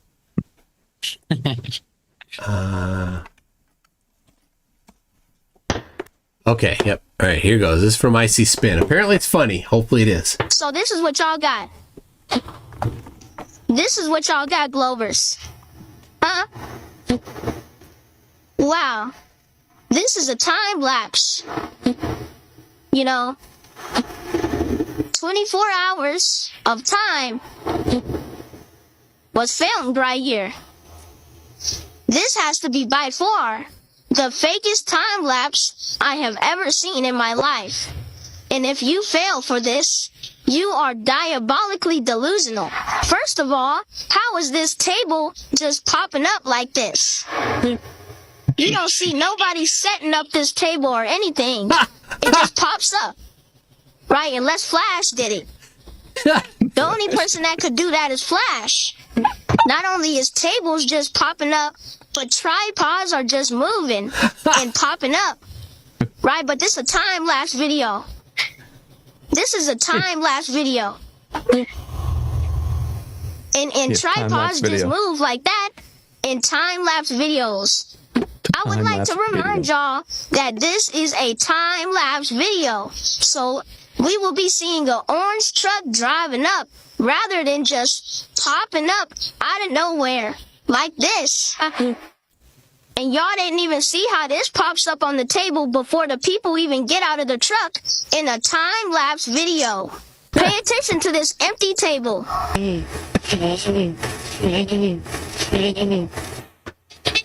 Stop playing with me. Now let me say this one last time for the Glovers in the back. This is a untimed time-lapse video. What? Okay? Untimed. You wouldn't be seeing stuff like that in a time-lapse video. Stuff just popping up and disappearing. That's... Oh my God. Where is that? How did that happen to come into existence? It's a time-lapse video. Where is that from? That is so crazy. Where is that? If you're going He's on TikTok. He's a lunatic on TikTok. He's not around that much anymore. I forget his name. The voice. If you're going I to think he was use just a using voice a changer, Oh. why would you choose It's not that his voice. voice? Yeah, it's not his normal voice. Oh, something Yeah, but if you're going to change it, why go with that? Globe Crusher reposted. So this person was actually serious. Oh yeah, no, he's serious. He's a flat earther. That was he was serious. That was looks like satire, right? That's so dumb. It's satire. It's crossed. It's way crossed over. Do you know what's with the ninja costume, Chloe? Him? Yes. No, that's his. That's he his doesn't thing? want to show his face. That's his thing. So he wraps his hair around his face. I think he must have really long hair, dreads or whatever he's got. He wraps them around his face. Oh, that's as a his mask. hair. That's his hair. Yeah. That's not a. No, watch it again. It's his hair. I thought it was like a wool sweater or something like that, but I mean, if I'm wrong, I'm wrong. I've always, for years, assumed that was his hair. Because he always has his hood up and he wraps it around So like it's a his mask. hair wrapped around his face with his hood up. Yeah. So it's dreads. It's dreads, yeah. I mean, maybe I'm wrong. I've always thought that was dreads. I never really cared enough to look into it. I don't know. Dreads can't smell good. I don't know. No, they definitely can't. Oh my gosh. But he's a good one. Wow. I commented on that video a lot, and I just kept saying time lapse video, like a lot of eyes. Yeah. Time lapse video. What is a time lapse video? Oh my gosh. I mean, a series of pictures. Okay, DP Debunks said public service announcement vid in your email. So I played that already. Thank you for that. I hope I'll double check. I was a little confused about that. Okay. Then we got the Antarctic Express says Max's rusty shirt brings back fond memories. Can we nominate Globey's hand gesture zoom for top left? Let's do it. You got it. There. It's so great. Oh, JSS Tiger says, I also want to nominate Alan, the pretend math whiz that Toon debated a few days ago. That was yesterday. He said the hypotenuse of a triangle is 60 degrees. There it is. And for a $5 super chat, in fact, Max, let that one through. acknowledge. Allah. There's no way that was serious. I can't believe there's a human that dumb. Like, all right, so we talk about the Poe, right? Poe's law, and that that people that will intentionally mock by being, will try to say the most ridiculous things possible. But there's also people that are actually that ridiculous, that they're in this same vicinity. So you've got this gray area where you're like, I don't know, it sounds too ridiculous, right? But that's too far beyond that area of questioning. That's past. That's so dumb. It's not questioning that it's fake. It's obviously fake. There's no way a person is actually that dumb. Do you really doubt a flat earther that doesn't understand what a time lapse is surprised by that? Every day. Really though? Really? Every day I'm more amazed at how dumb people are. TFE has pushed flat earth so far to the edge of the flat topographical plane that they're now claiming it's a globe. I mean, it's happening. It started a few weeks ago with like Alonzo and his crap. Yeah. And is this going to be the new narrative now? This crap? Flat Earth is a globe? Yes. Okay. They're literally calling it a globe. Flat globe. It's a flat globe. All right. I got it. All right. DP Debunks sent an adopt a debunker video. That's what I was missing. Okay, here we go. I'm going to watch this other stuff that this stuff is about. You know what I'm saying? He was safe in this suit. Okay. Now I'm not too concerned about Creaky getting attacked by a dog. You should pipe the chats both ways. I do. So let me show you what I have. This, and that's my Twitch chat. This is my YouTube chat. I have them like this, right next to each other. I have them like this right next to each other. You'll see that that Noam has pink squares around his chat. This is you guys. This is Twitch. This is YouTube. So this is Mike IP, who was on earlier talking about watching Blue's Clues. You Twitch. Hello. Shake hands. Hello, YouTube. Nice to meet you. Nice to meet you too, Twitch. You guys are awesome. Oh, stop it. You guys are awesome too. Oh, well, why don't we just all get along? Sounds great. Let's all chill and be happy together. There we go. See, that wasn't so hard. There you go. Adopt a YouTube debunker today.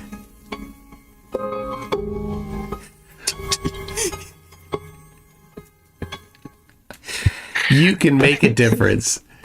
Oh, that's great.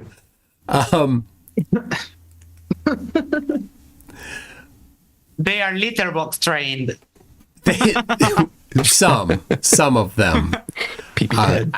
Yeah. Global uses a PP pad. I usually get it in mostly in 90%, 80% in the litter box. If I'm being generous. I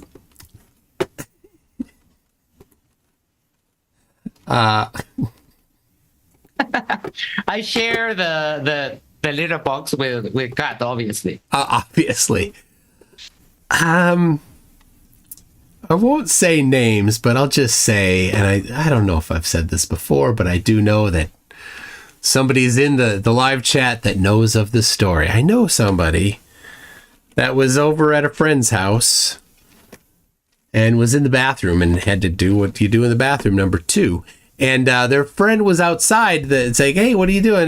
We got to do it. Like, let's go. And like, oh yeah, I'm almost done going to the bathroom. Oh, you're not going number 2, are you? Because the toilet doesn't work very well. Like it only number 1. It's like, oh.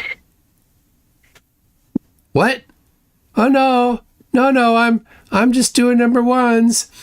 So this person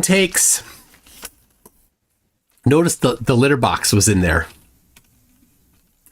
Grabs the scooper from the litter box. Scoops up out of the toilet. Puts it in the litter box. Buries it in the litter box. The next day, the person taking the cat to the vet is like, dude, this is weird. It's like it's gigantic for the cat. When did Fluffy eat corn? My cat died last week. What is this? I never heard him going like, this is my memorial. First of all, that guy gave way too much credit. If I'm walking into a bathroom and there's not a sign that says this thing's broken and that happens, this is your problem now. This is your problem. Deal with it. In any case, you know that kind of beats having to grab a knife and stab it or cut it in half or something like that. Be a man. Grab your poop. I know. Just manhandle it right in there.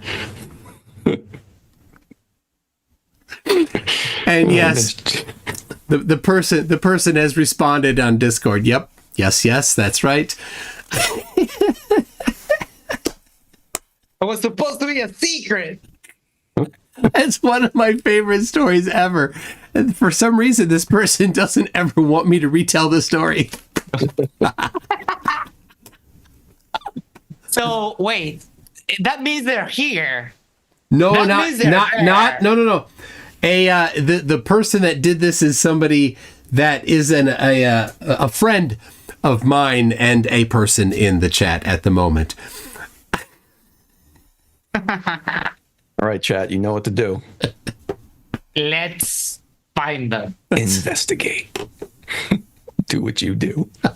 Yeah, who shares a story like that? And who shares a story like that with me? That's not a wise choice. Bad idea. When someone tells you a traumatic story, telling it to someone else eases your burden. You have to, yes. Now you share it with other people. Yeah. We're here through thick and thin, guys. We good and bad. This is the way of this relationship goes. That was Dumb and Dumber, wasn't it? Lloyd went in there and there was like, what's just Yes, broken or something? it was a similar thing. Similar story. But yeah. yes.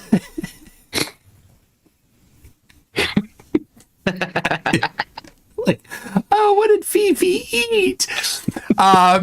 Max B gifted 5 memberships. Thank you for that. Rossi says 2 lines diverge from a point, which is a hypotenuse. You probably didn't know, but Max V is the MVP of Matters Down. Oh. Yep. They're into the most valuable pooper. See what you did there. Oh my gosh. Okay. And then Bob says, thanks for the whole year of Flurf destruction. Well, thank you, Bob, for being a member for a whole year. Oh, jeez. All right. Let me look quick. So I will put up, not tonight probably, but tomorrow, the nominations. Where'd it go? I have too many tabs open. Too many tabs. Too many tabs. Let me just there it is. Okay.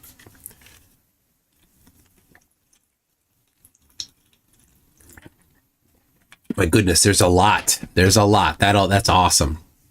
Yeah.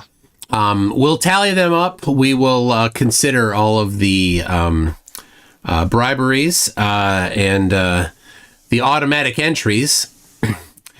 So, what about the no, Angel Gamer? That shall be left for a future live stream. Anyway, what's that? A shit contest? No, it's real scientific research, please. Oh, yeah. Don't. Okay. Yeah. I mean, you wouldn't want to talk bad about somebody else's real scientific research. Not at all. Right? Okay. All right. Zumi has a Song Nation. All right. I hope it's good. I'm a little skeptical about this. All right. It says, it'll be, don't know how to edit it. Just stop it at the first yay. Okay. That's what I shall do. I'm downloading it now. I'll move it over into this folder as soon as it downloads. Okay. No, that's not it. Here we go. Coming. It'll be there in a second. Hopefully this plays here. Okay. Here we go. It's just a song, so we get a look at you all. Hi everyone. Already, I am so excited to be here at the TopLeft Awards, where we celebrate the boldest minds who prove that knowing stuff is totally optional. And tonight, I am beyond thrilled to nominate a man who has truly defied the oppressive forces of logic, evidence, and like basic geometry. So, ladies and gentlemen, give it up for Eric Devane. No, Eric isn't just some guy. He's like a revolutionary in the field of being aggressively wrong with confidence. Go. He's lying, duh, obviously. Believes the entire world is in a conspiracy, except for him. Of course, that's just how genius works, supplemental. Understands gravity?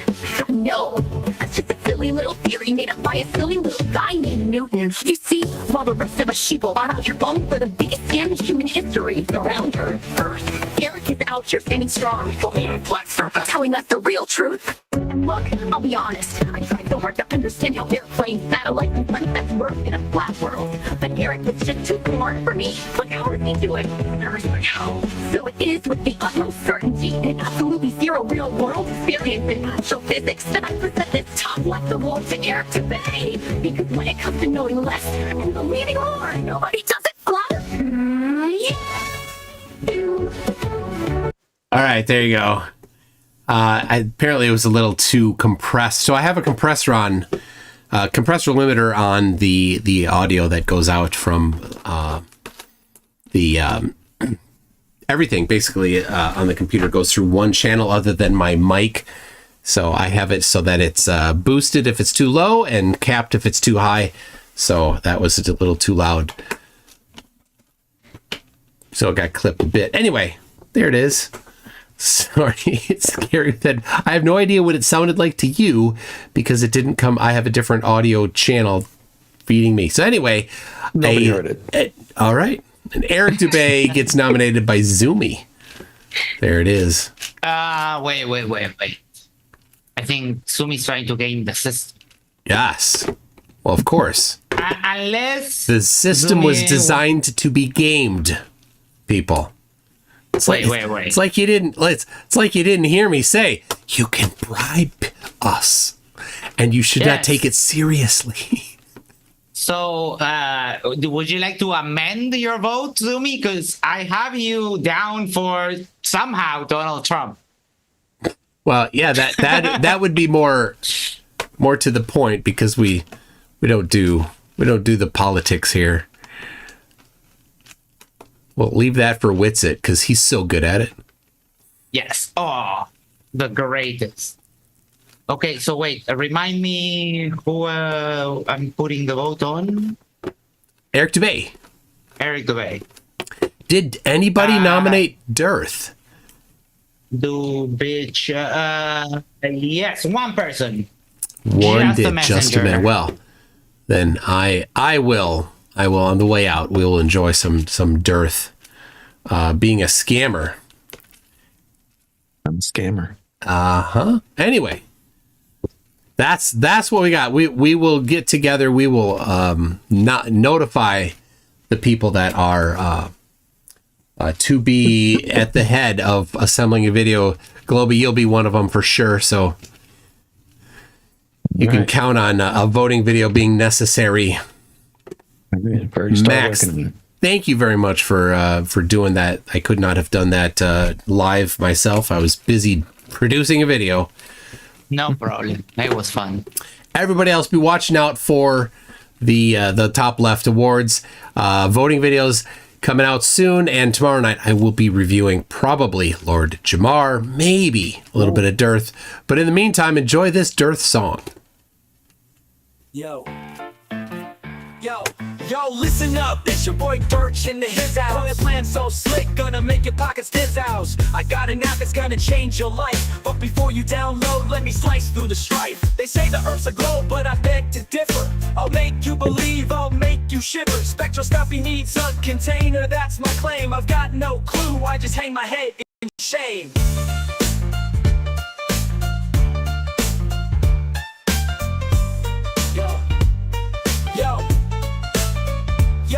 Yo, listen up, it's your boy Dirt H in the his house. That's the horse house. Got a plan so slick, gonna make your pockets dizz house. I got an app that's gonna change your life. But before you download, let me slice through the strife. They say the earth's a globe, but I beg to differ. I'll make you believe, I'll make you shiver. Spectroscopy needs a container, that's my claim. I've got no clue, I just hang my head in shame. Black Turner, that's the line I'm preaching. Sell my app, it's what I'm seeking. Fake challenge, try your luck. While I'm laughing, pocketing a buck. I'm a scammer. I'm a scammer. I'm a scammer. I'm a scammer.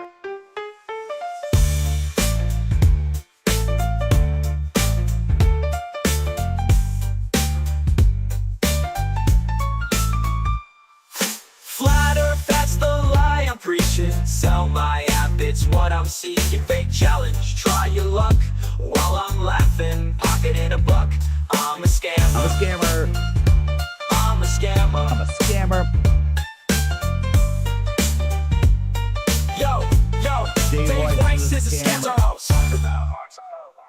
Talk about Antarctica, the icy place. I offered a free trip, dangled it in my face, but I won't go. It's not about thrift. I'm staying home, gotta protect my grift. I'm a scammer. I'm a scammer. Yo, Dave Weiss is a scammer. Talk about Antarctica, that icy place. Offered a free trip, dangled it in my face, but I won't go, it's not about thrift. I'm staying home, gotta protect my grift. I'm a scammer.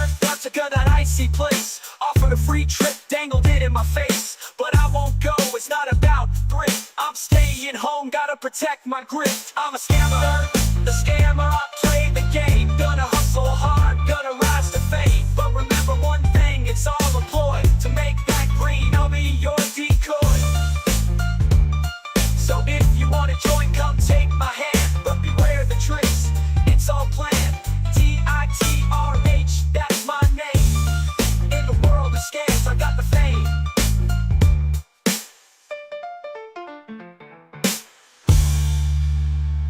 I'm a scammer.